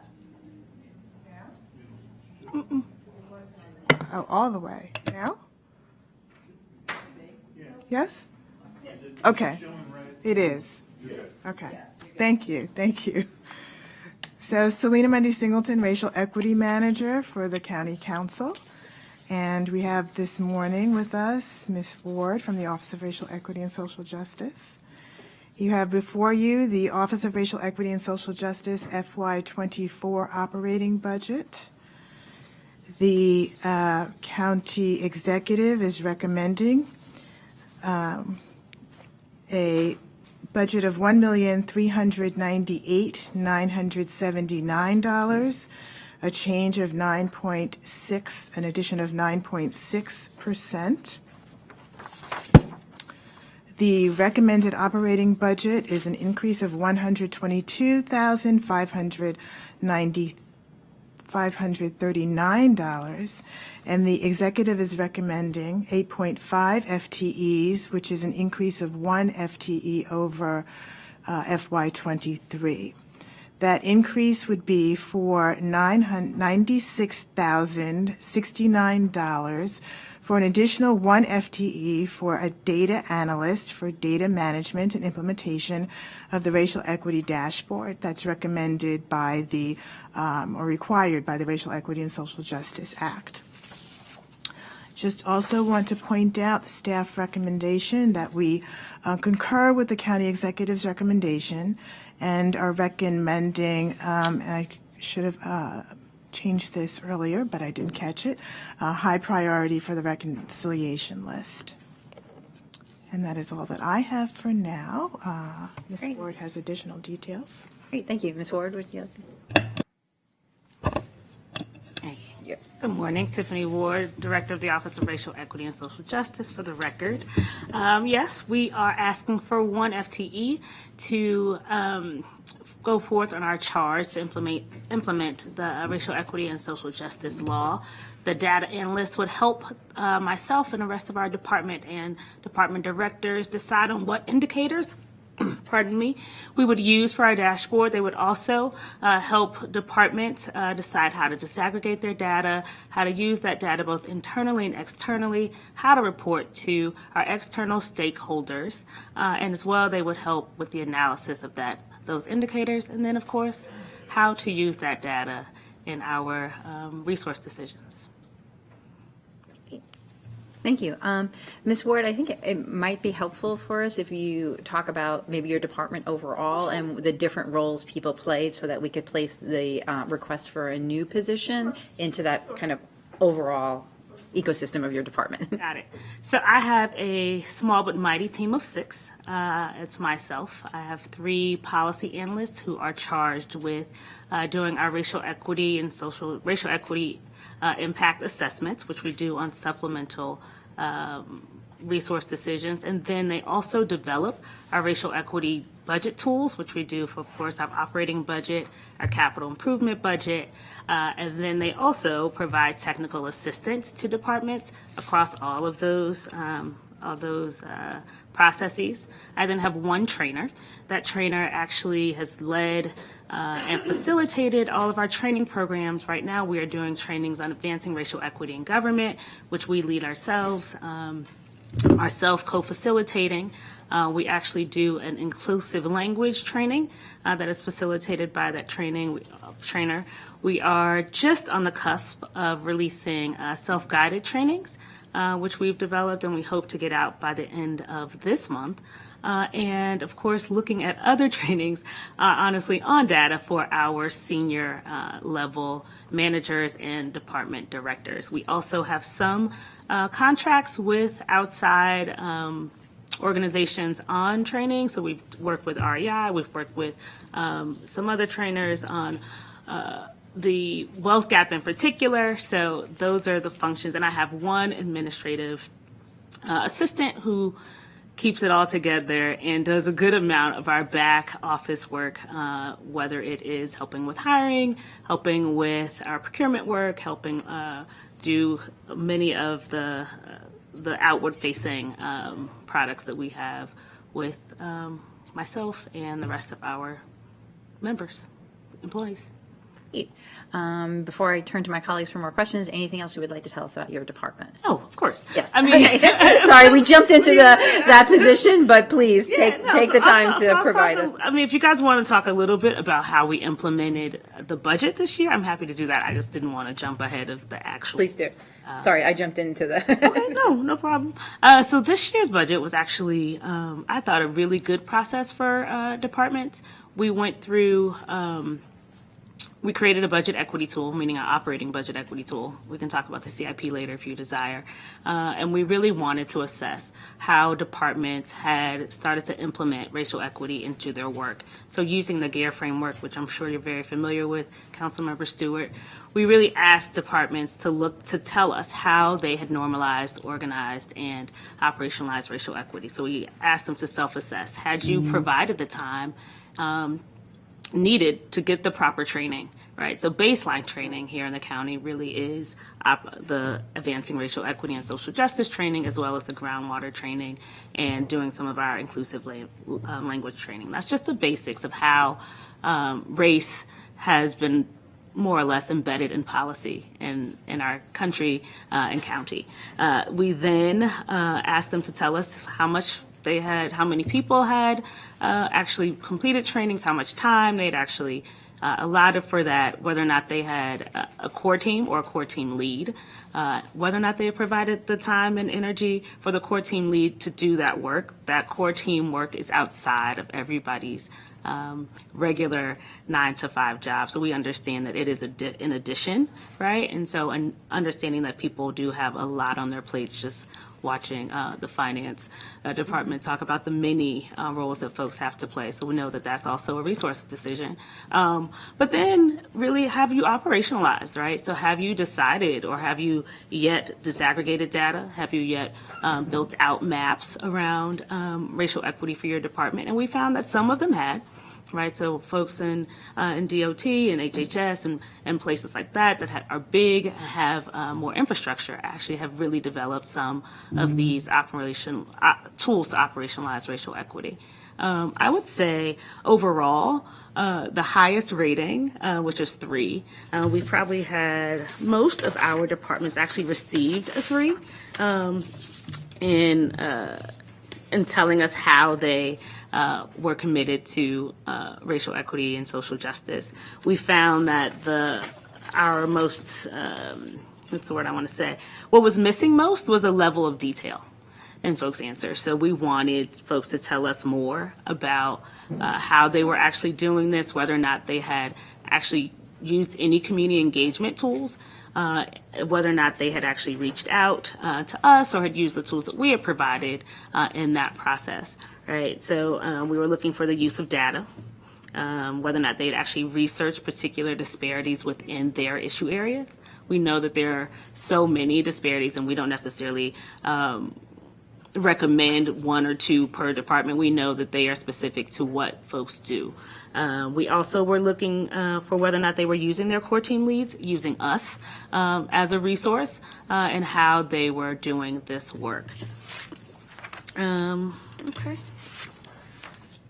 I would say we have already started to have conversations with some of the departments who have scored not so well on our rubric. Many of them have reached out to us and said, how can we do this better? How can we get you the information you want? Perhaps we have performed and we just did not tell you how we had performed these functions, right? But many, quite frankly, still need to do the work of understanding how their work intersects with racial equity. We know that that's incumbent upon us and the department, so we feel like the training, our baseline trainings are just that baseline. Like, you really have to enter this in a space of discovery and curiosity about where and how your department can implement racial equity and social justice, particularly in policy and processes. This isn't just a function of hiring. It is a part of it, but it's not just about the diversity of your staff. It is also about how it impacts the people you serve. I think that is it. If you guys have any questions, I'm happy to take them. Great. I think we'll probably have a lot of questions. And just saying, I appreciate this is your first time coming to this GO committee, and we'll probably have you back again to maybe dig into some of these questions, since today is supposed to be focused on budget, but we can't help ourselves, so we will ask you other questions. Before, though, I get into that, I want to check in, and let's first deal with the item that has to be put on the reconciliation list, which is the request for an additional staff person. Staff recommendation is to put that as a high priority on the reconciliation list. Good with that. I have a question. Oh, go ahead on that. Is that okay? Yes. So I want to dig into the broader questions of the office, and we'll probably have a follow-up for most of my questions. I did have a question on the data analyst and just how, what the plan is for that position and how it interfaces with county stat. You know, if racial equity work is embedded into everything that we do, and we have an entire department that we have set up to do data work and to do those type of efforts and help departments and help the public to understand what's happening. I'm just wondering how those two things interface. Yep.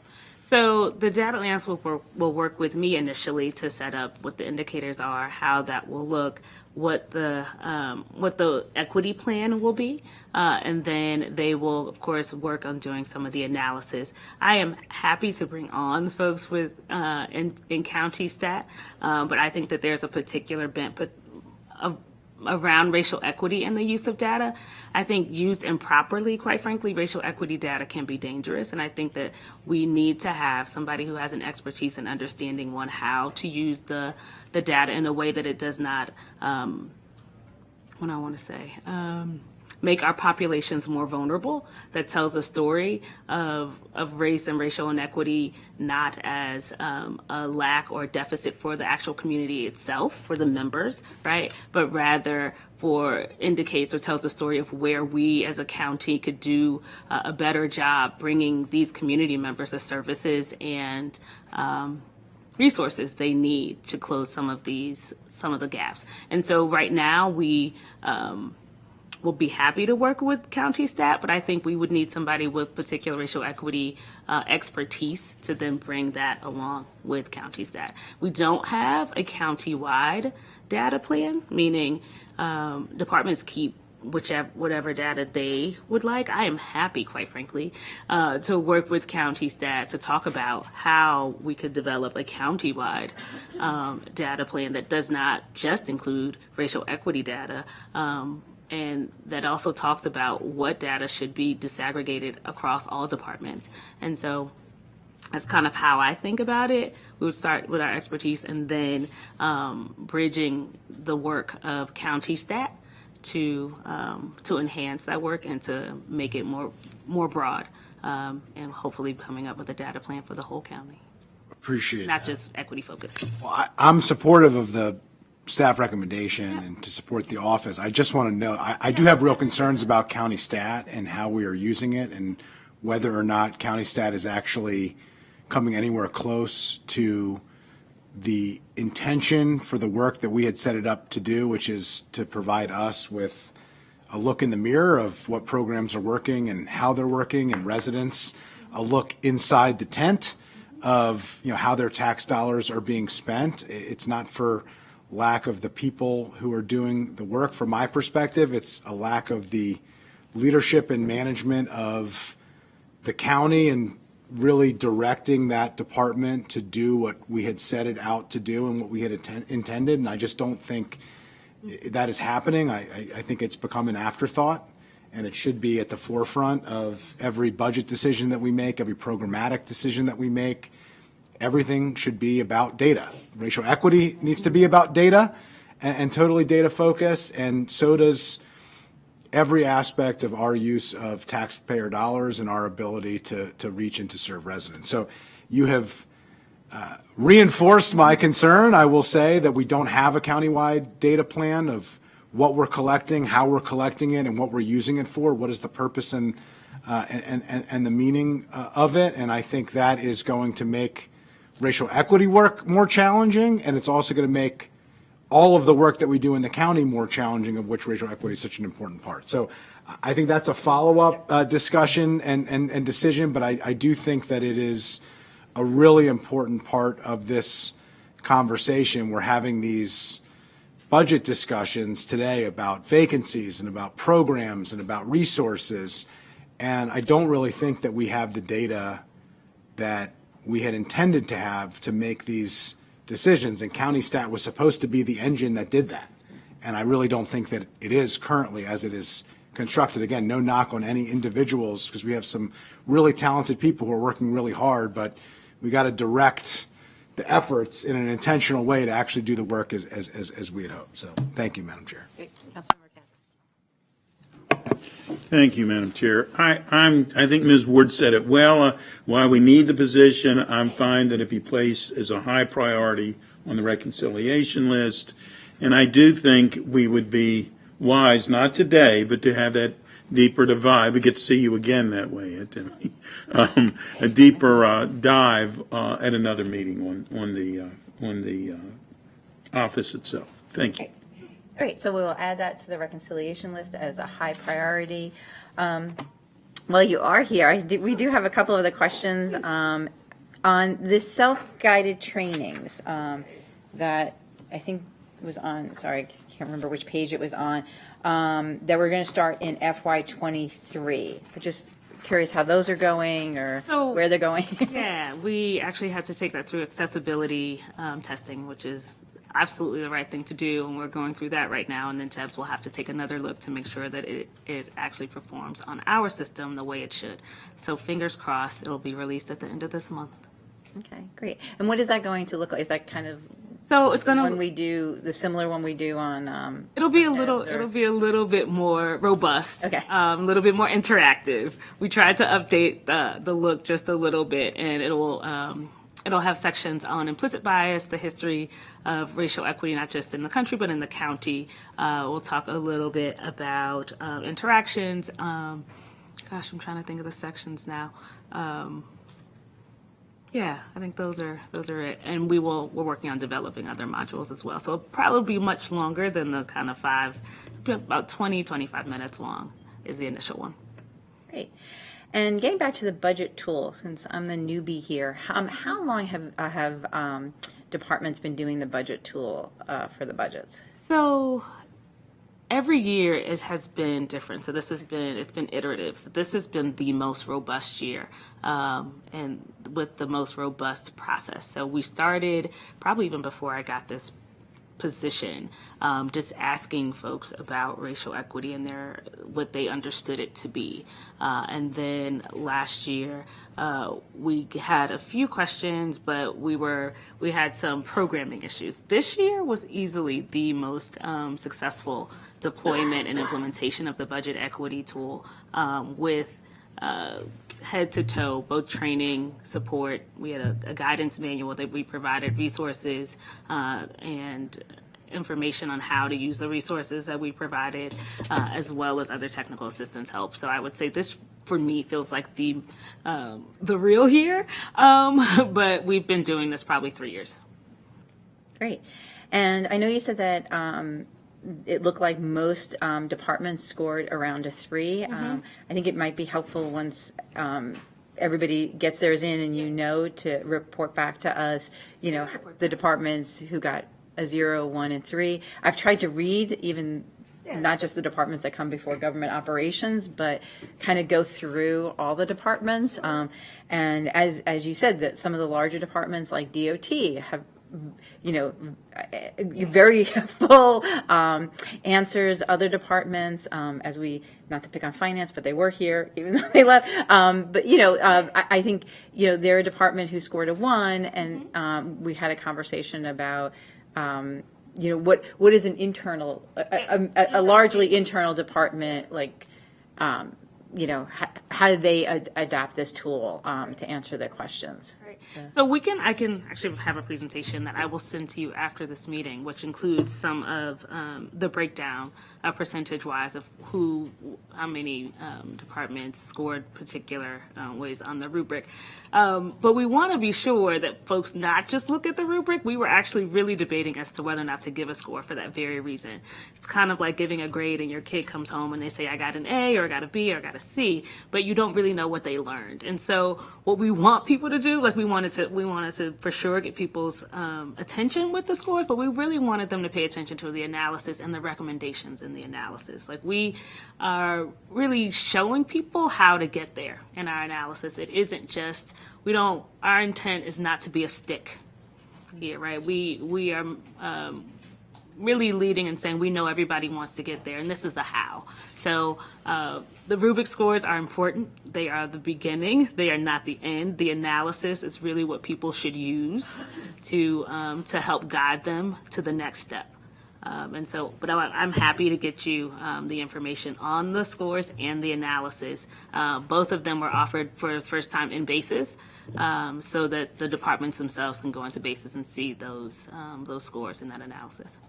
Great. And use them. Great. So we hope.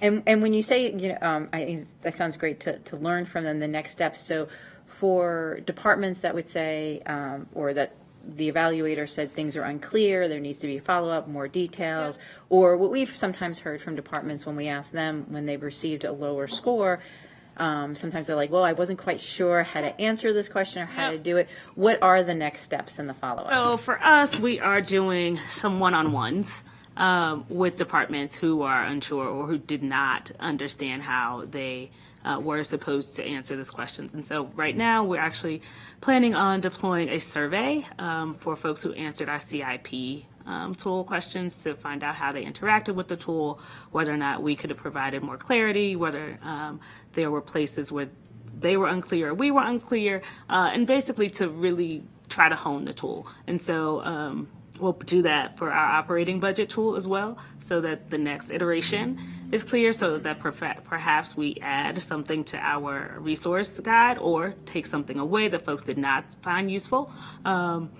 And hopefully building a little more time. You all know that budget time is crazy. Yeah.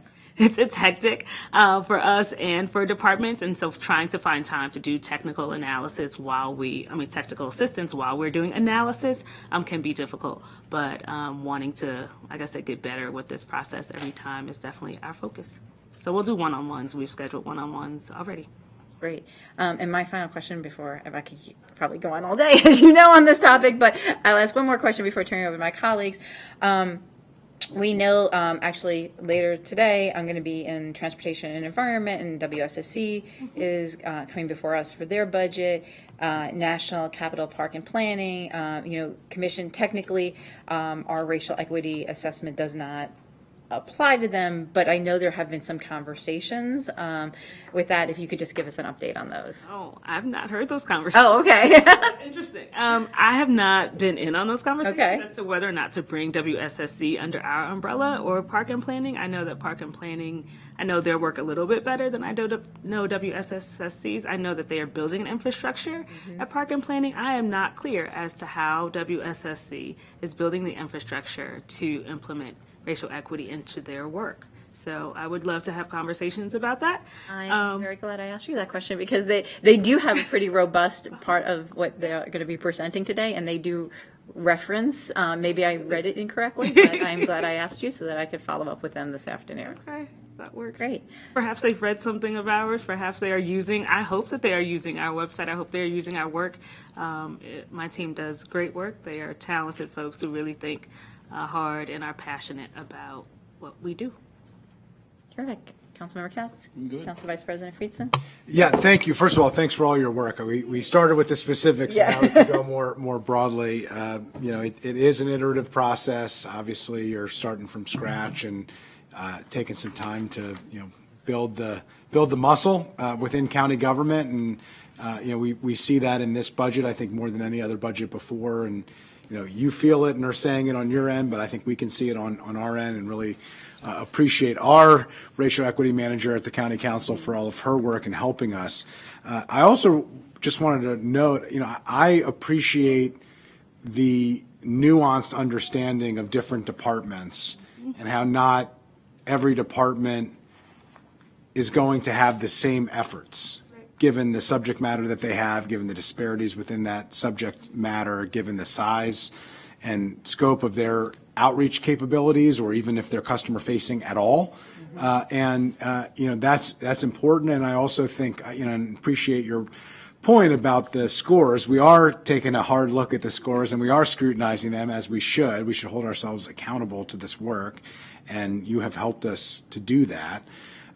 But it's not a one and done situation. You don't come home and show the test score to mom and dad and kind of figure that the work is done on both sides. We don't want those departments that haven't scored as highly to give up on the work because they're not good at it or it hasn't worked out well, and we don't want those who have scored well to say that, hey, pat on the back, we've done well, we got a good score, and let's focus on other things. It's got to be an ongoing process. I appreciate you talking about the learning and not just the score. We need the scores because we got to know where we're at to know what we need to do to move forward. But it's important that we not lose sight of the fact that these are ongoing, continuous, intentional efforts that move forward beyond a point in time score in a budget book. And so I appreciate It's a that. practice, right? And I think the practice is really the point, like to keep at it. It is, you have to be courageous to do this work. You have to be compassionate to do this work. But you have to be curious to do this work. So you have to keep saying, well, what's missing, and what's missing. And so we hope that people are paying attention to the analysis and to the recommendations, and understand that we're not, like I said, trying to beat them up with a score. We really are just trying to grab attention and say, hey, this is where you are now, but this is not necessarily, this isn't, absolutely isn't the end. So if we, put in kind of a plan, right, a path forward, as my team would say, then we hope to get everybody at the highest threshold. Appreciate that. I think, and I would put in my own experience, you have to be humble to do the work. Yeah, you do. Certainly in my end, and I think not using the stick, as you have said, helps people to be humbled and to be humble in the work that they do. So it doesn't become protective or defensive. It becomes humbled to understand and then to move forward. And so I appreciate your approach and the way that you've described it. Appreciate the work of the office, and I want to acknowledge our former chair at this committee for all of her work, Nancy Navarro, and acknowledge her. I'd be remiss if I didn't acknowledge that as well. Thank you, Madam Chair. Thank you. Thank you again, Ms. Ward, for coming, and we'll have you, after budget, we'll have you back soon so we can have some deeper conversations. But as my colleague said, we really very much appreciate the work you are doing. Or would love to come back. I know we do our annual report, comes out September 30th, so would love to come back and break down our annual report and what we've seen across the year. Great. Thank you so much. Thank you. Ms. Singleton, thank you so much for doing that. All right, next up. We're up to our Office of Inspector General's FY24 operating budget. We have Mr. Howard leading this, and Ms. Lamarzi is with us today. Mr. Howard, I'll turn it over to you. Thank you. So the Office of Inspector General FY24 operating budget is totals $3.047 million. It's an increase of about $530,000 or 21.3% from the FY23 approved budget. The executive recommends 19 FTEs in FY24, which is an increase of 2 from FY23. The primary changes in the executive's recommendation are $214,000 in 2 FTEs to provide additional staffing to support MCPS investigations based on the state's expansion of OIG's authority over MCPS and the Board of Education. These 2 new positions would begin in October. And then there's a net increase of about $320,000 from annualization of compensation adjustments and proposed FY24 pay adjustments. The staffing of the office is kind of the big discussion issue to go through, and the prior GO committees had several discussions and conversations about staffing in light of Bill 1119, which was adopted in October 2019, which gave increased duties and responsibilities to the office in terms of doing more routine annualized reviews of all different departments across the county. And then lots of discussions on the staffing that was going to be needed to implement that bill. And when the bill was first introduced and discussed, there was an original staffing plan that's associated with it. After Ms. Lamarza became Inspector General, she kind of did a relook at what staffing might be needed. And so last year, the committee discussed an updated staffing plan.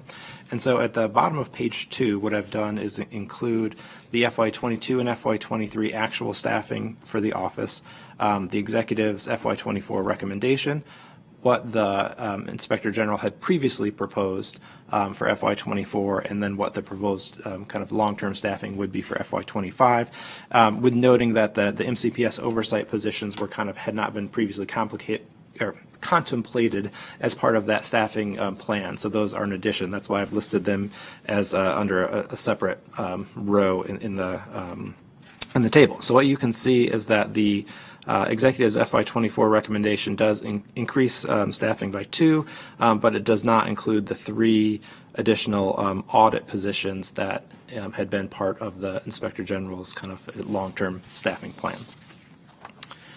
In terms of the positions that were included, as noted before, they're intended to kind of be a new educational oversight division. And Ms. Lamarzi, I won't try to explain the exact purpose. I'll let her do that because she will do a much better job than I can.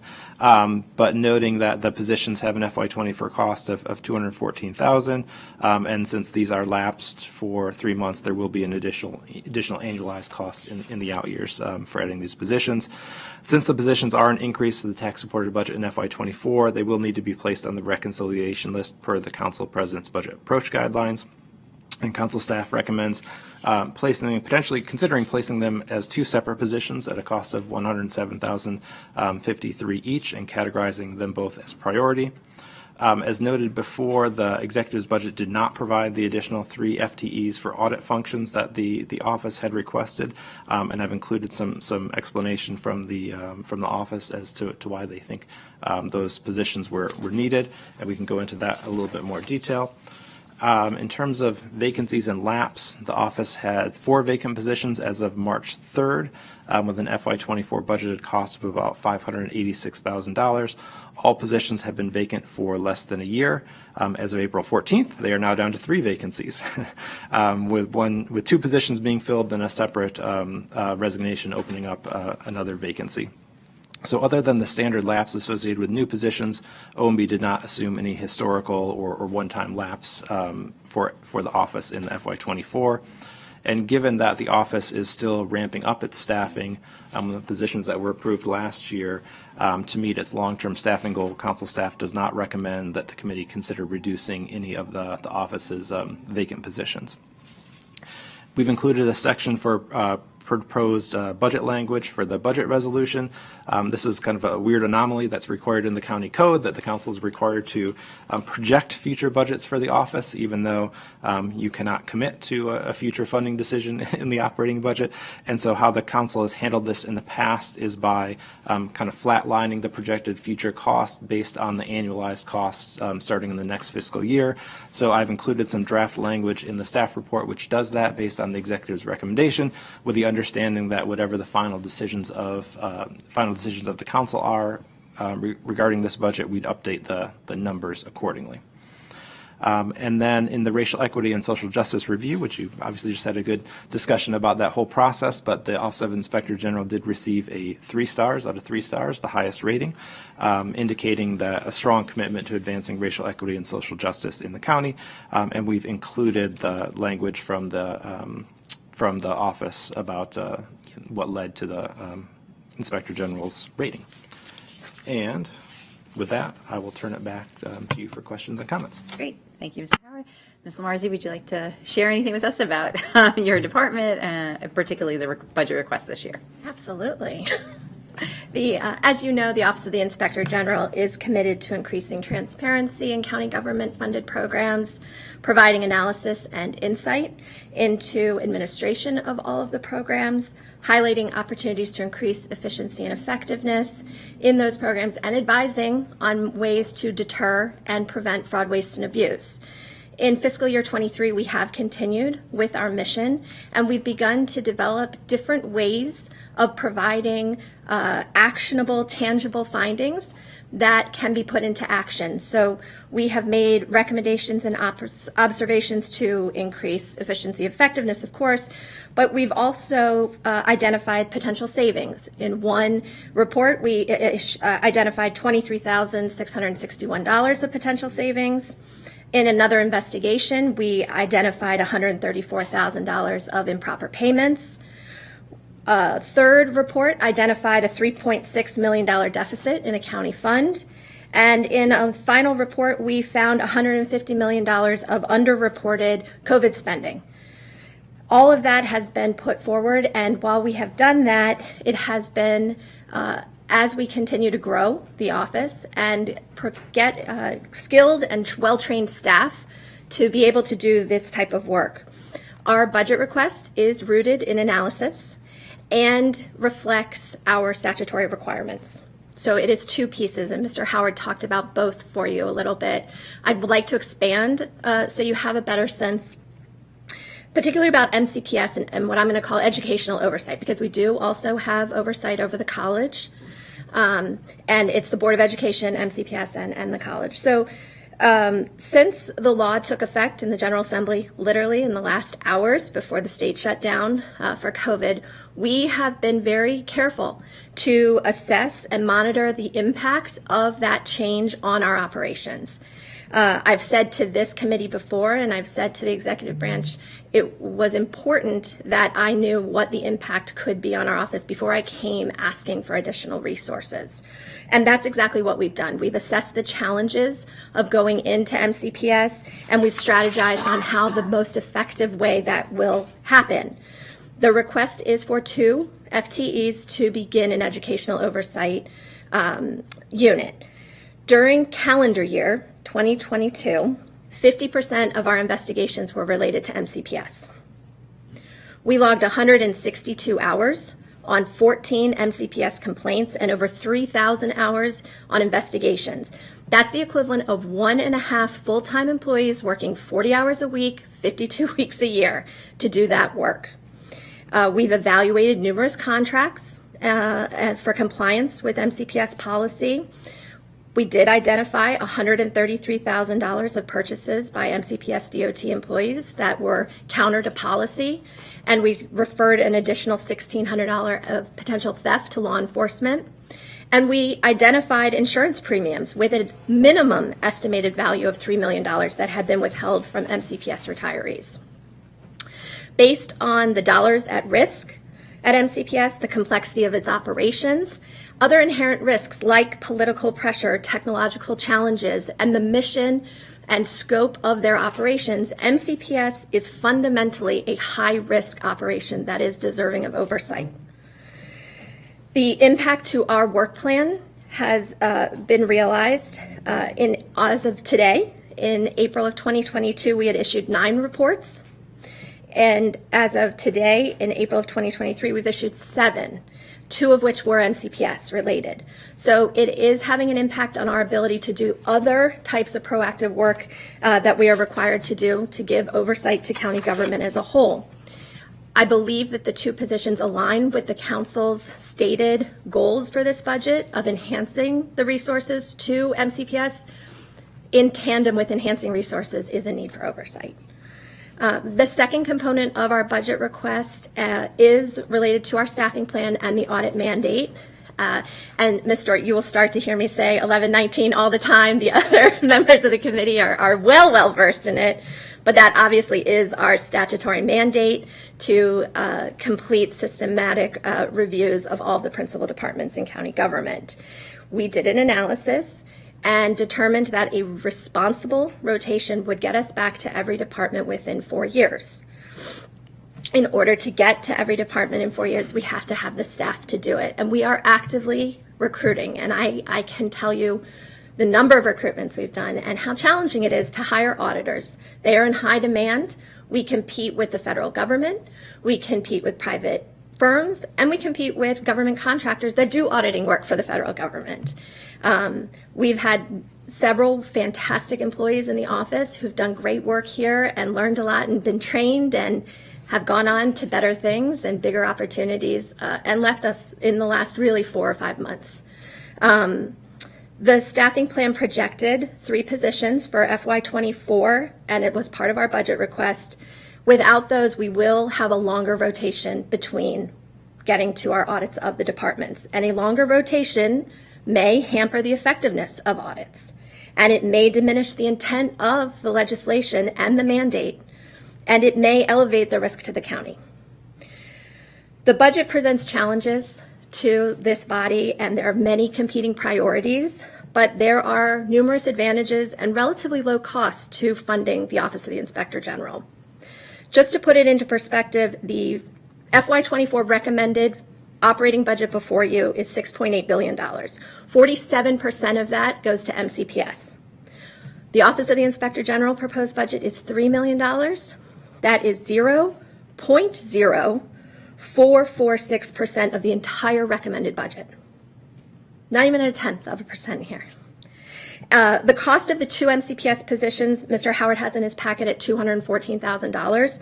That is 0.00667% of the MCPS proposed operating budget. There is a high return on the investment that you can make into this office. I respectfully advocate that both positions that are in the county executive's recommended budget be placed on the rec list as high priority, and as a combined package, both positions are necessary for us to be able to continue to meet our mandate and to engage with MCPS.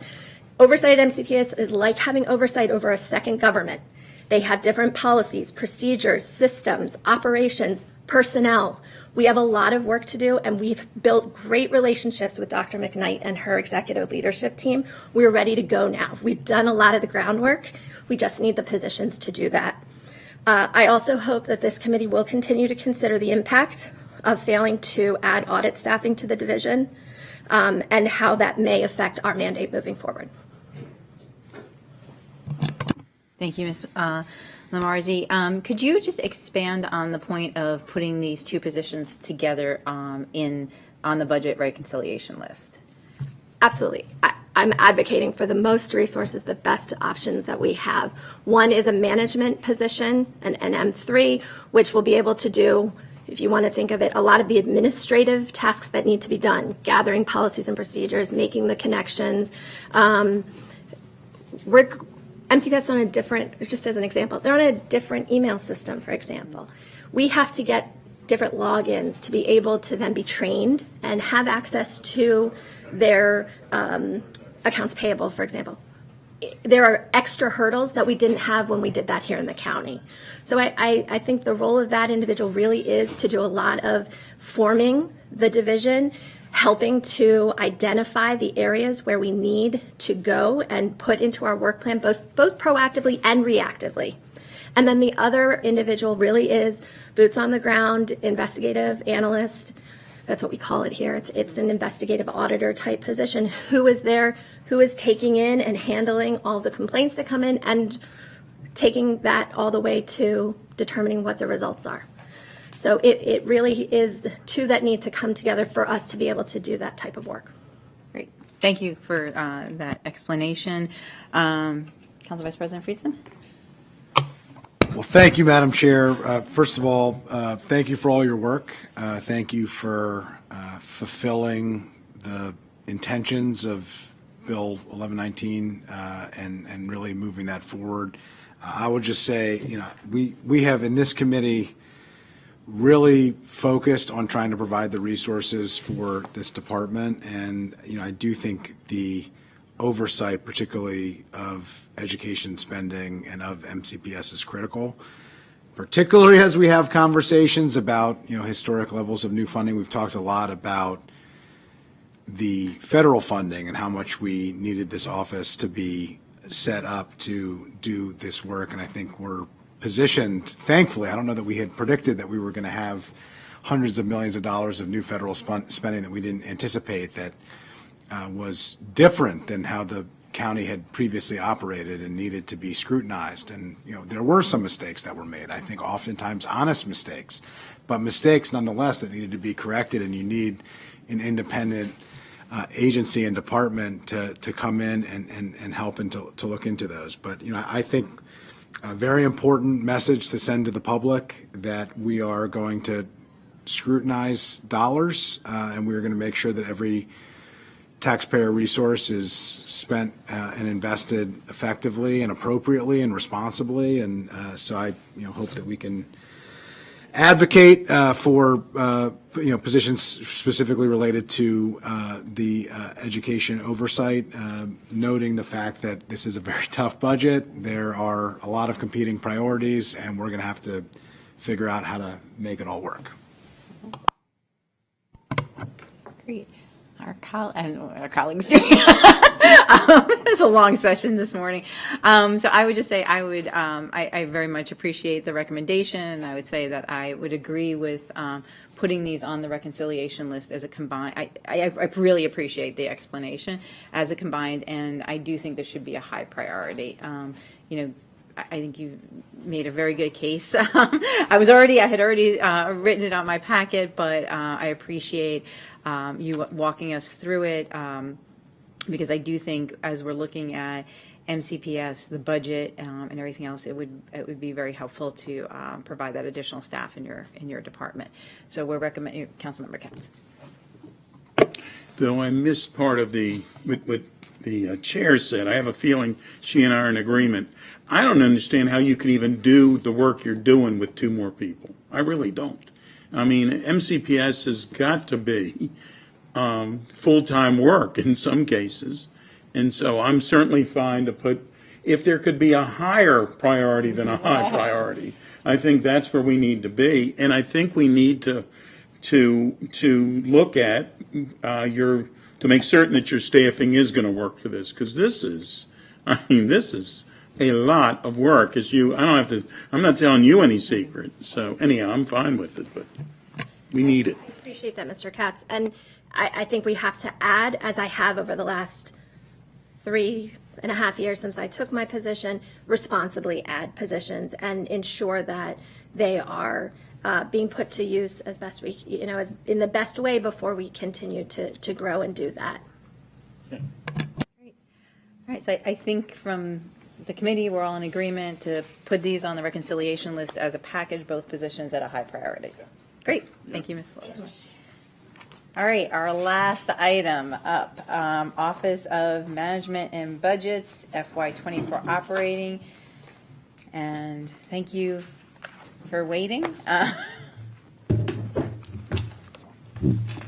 Everything is at OMB. I know. Yeah. We appreciate it. Ms. Jung, I'll turn it over to you. All right. Thank you. I think this is on now. Yeah. Yeah. It's the first time I've been up on the 7th floor. You're So good. usually they drop the mic, not just Make sure it doesn't happen again. All right. So with OMB, their FY24 recommended is $7,243,698, which is a 5.3% increase from their FY23 approved. They have 1 fewer FTE, resulting in a total of 42.25 FTEs. Operating costs are going up by 70.2%, but this is largely due to a line-for-line shift from another department, which I'll go into in a little bit. But as an overall summary, council staff recommends approval of the full recommended FY24 budget for OMB. Based on the council president's guidance for budget review, none of the recommended additions need to go on the rec list from our review. I just wanted to go over some of the major changes that committee members might have questions on and then turn it over to OMB. First, the contractual IT support from technology and enterprise business solutions tabs.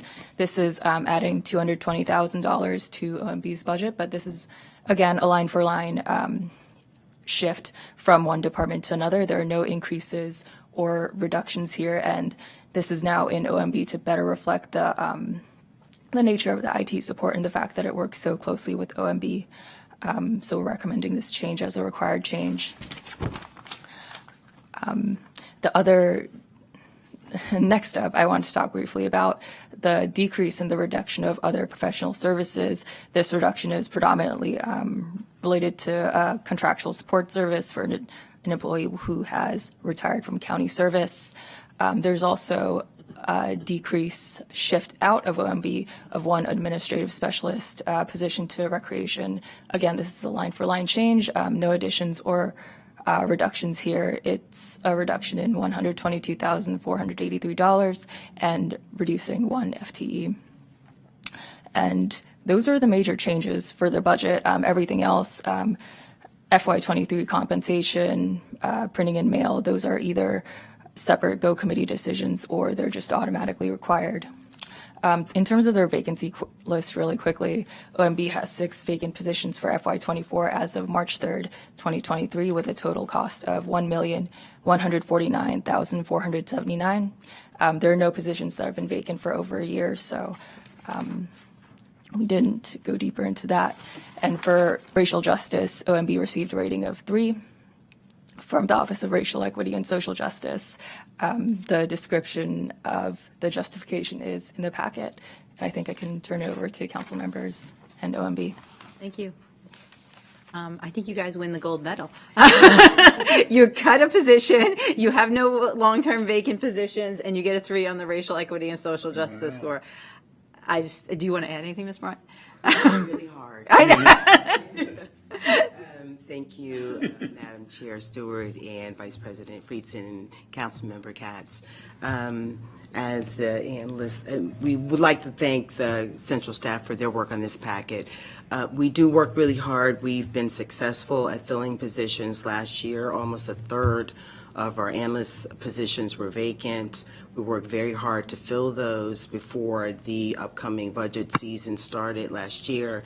We were successful in doing that, and I got some really great candidates, some really great employees. We have a few vacancies right now. Our county stat manager position is vacant, but an offer has been made for that to fill that position. We have had, since the budget has wrapped up, we've had first round interviews for our FPA position and our grade 30 position. So we are on track to fill those by the end of May. Great. Council Vice President Friedson?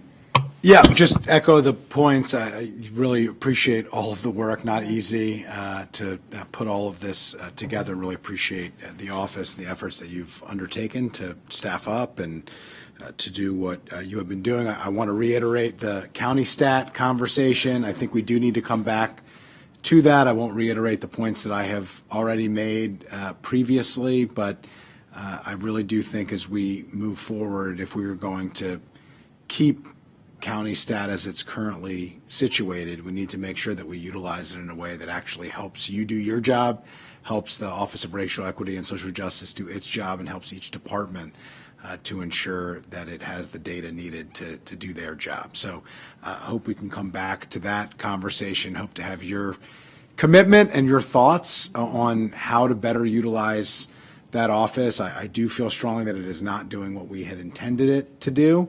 And there's real opportunity there, and I think necessity there if we're going to have a budget that is approaching the numbers that we are talking about. We need to have the data to determine what's working, what's not working, and the ability to make much more responsive changes to ensure that taxpayer dollars are being invested wisely and that we're serving residents who need help the most. Absolutely, and Joshua Waters can talk about some of the direction that we've already taken with county stat, but we will be doing more of that work. Sure. So one of the things that we're doing right now is we're piloting a new approach for outcome-based budgeting in terms of looking comprehensively at what the county is doing by policy area. We're piloting this right now in the affordable housing space, the affordable housing as well as the rental assistance space. And so what we're doing is our county stat team and our budget analysis team are working together with DHCA, HHS, and HOC to put together a comprehensive program inventory of what's going on, what's taking place right now with the county in the affordable housing space and rental assistance. And so we're looking at things like just basic program information, description, what the problem they're trying to solve is with each of the programs or services, how many people are being served, how much are we doing, how well are we doing, is anybody better off? Those are the questions that we want to ask. With that type of information, we're also gathering demographic information of individuals served with that program inventory, whether or not each service, each intervention is based on evidence-based practices, either that have been evaluated externally or have been evaluated internally, and what those evidence-based practices are, who the providers are for each of the services, what the credentials are for each of those providers. We're looking at doing that. So we're piloting that right now in that policy area, which is interdepartmental. And what we want to do is we're working through all the kinks right now in doing that, making sure that what we have is a solid approach. Looking forward, we want to expand that into additional policy areas. We hope to have that process wrapped up soon for affordable housing. Once we do that, we plan on, releasing the information. And this is just not, we're not doing this just for academic purposes. We're doing this to give policymakers access to the information that's out there. In addition to the program inventory, that's also including a lot of the budgetary information for each of the services or interventions that we're offering, looking at what the cost per outcome really is, and trying to figure out, okay, are we getting the bang for the buck for each of those? So anyway, we're starting right now with affordable housing. We do plan on expanding that into additional policy areas moving forward, so that both the executive and council do have a broader view of what we are spending taxpayer dollars on. As far as the use of county stat data right now, county stat does collect, in conjunction with departments, a multitude of outcome output metrics for programs. Those are used in the budget process by analysts. As we are going through examining the budget, we are questioning departments. We are questioning department staff, department heads on their outcomes that they're achieving. We are working with them to develop new outcomes and outcome metrics that are more useful for policymakers and for the budget analysis process itself. But those are flagged in the OMB analysis packets as we go through our analyses of the different operating budgets. County Stat participates in all tiers of meetings. The County Stat analyst participates in all tiers of meetings as we work either internally with the departments or with the county executive, flagging certain issues as they arise with outcome metrics. But we are working to make that process more robust. Well, I appreciate that. It would be helpful if you could share with us actual recommendations that have occurred based on county stat data. I mean, it's not clear to me. If you look at the budget and you look at the last several years' budgets, I've yet to see an indication of something that appeared to be based off of a data determination, where county stat identified data, was in a meeting, and some type of change, restructuring, reorganization, an elimination of positions, a change of a program had occurred. Now, that might be happening, and maybe it's the duck's leg under the water, and all we see is the calm duck above the water. There's nothing in the budget that has been before us that would reflect that work is happening. So if it is happening and you want to demonstrate that, and I'm not looking for theoretical ideas where people sit in meetings, I'm looking for what is the specific change. What was it? What data specifically was it based off of, and how is it improving outcomes and/or saving taxpayer dollars as a result? So if you could share that with us, I think that would be really helpful. And I just wanted to note here, and I think this is not an OMB decision, although OMB needs to be involved intimately in the execution once you are unleashed to do it, which I am desperately pleading that you be unleashed, and I think you probably would be interested in doing this as well. But we have been hearing for years and years and years about this grand restructuring, and I have noted before that it feels like infrastructure week. It's always a couple weeks away. It's always next budget cycle. We're going to have this grand restructuring, and it ain't happened, and it doesn't appear like it's ever happening. And we hired a consultant, Matrix. We paid $92,000 of taxpayer dollars. We've gotten exactly nothing out of that besides a report that has been sitting on a shelf. This was not a terribly ambitious undertaking to begin with. I mean, I'll note that the goal at the outset was only to find 100 vacancies, which is the lowest of low-hanging fruit. I mean, that is not an ambitious restructuring to begin with. From there were only 9 supervisory roles that were identified, but a number of what I thought were reasonable, albeit very modest, recommendations. For instance, to look at a very small percentage of retirements and look at repurposing those supervisory roles to address departmental change. I think it was recommendation 6 off the top of my head, but I don't have it here. The point is, I think that this report was not even nearly as ambitious as the grand restructuring that we kept hearing about. And even that, we have done basically nothing to implement. There is not a single decision in this budget or in any budget before it that would reflect the fact that we took a recommendation from this report, that we paid tens of thousands of dollars that could have gone to services or could have been saved, and have done nothing as a result. So again, it's not a criticism of the department, because you can only do what you are directed to do when it comes to those issues.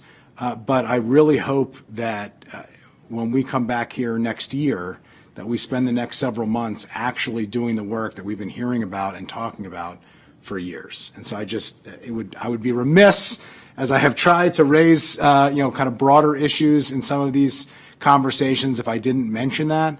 But again, I really appreciate your work. I know how hard you all are working, how much the team is engaged in all the various elements of the budget, how this is your Super Bowl and you have been working towards it for many, many months. Budgets don't happen a few days or a few weeks before they are sent out to the public domain. They take months and months and months to do, and it's really your office working with the departments that are doing that work. So I really do appreciate it and want to note that as well. Thank you, Madam Chair.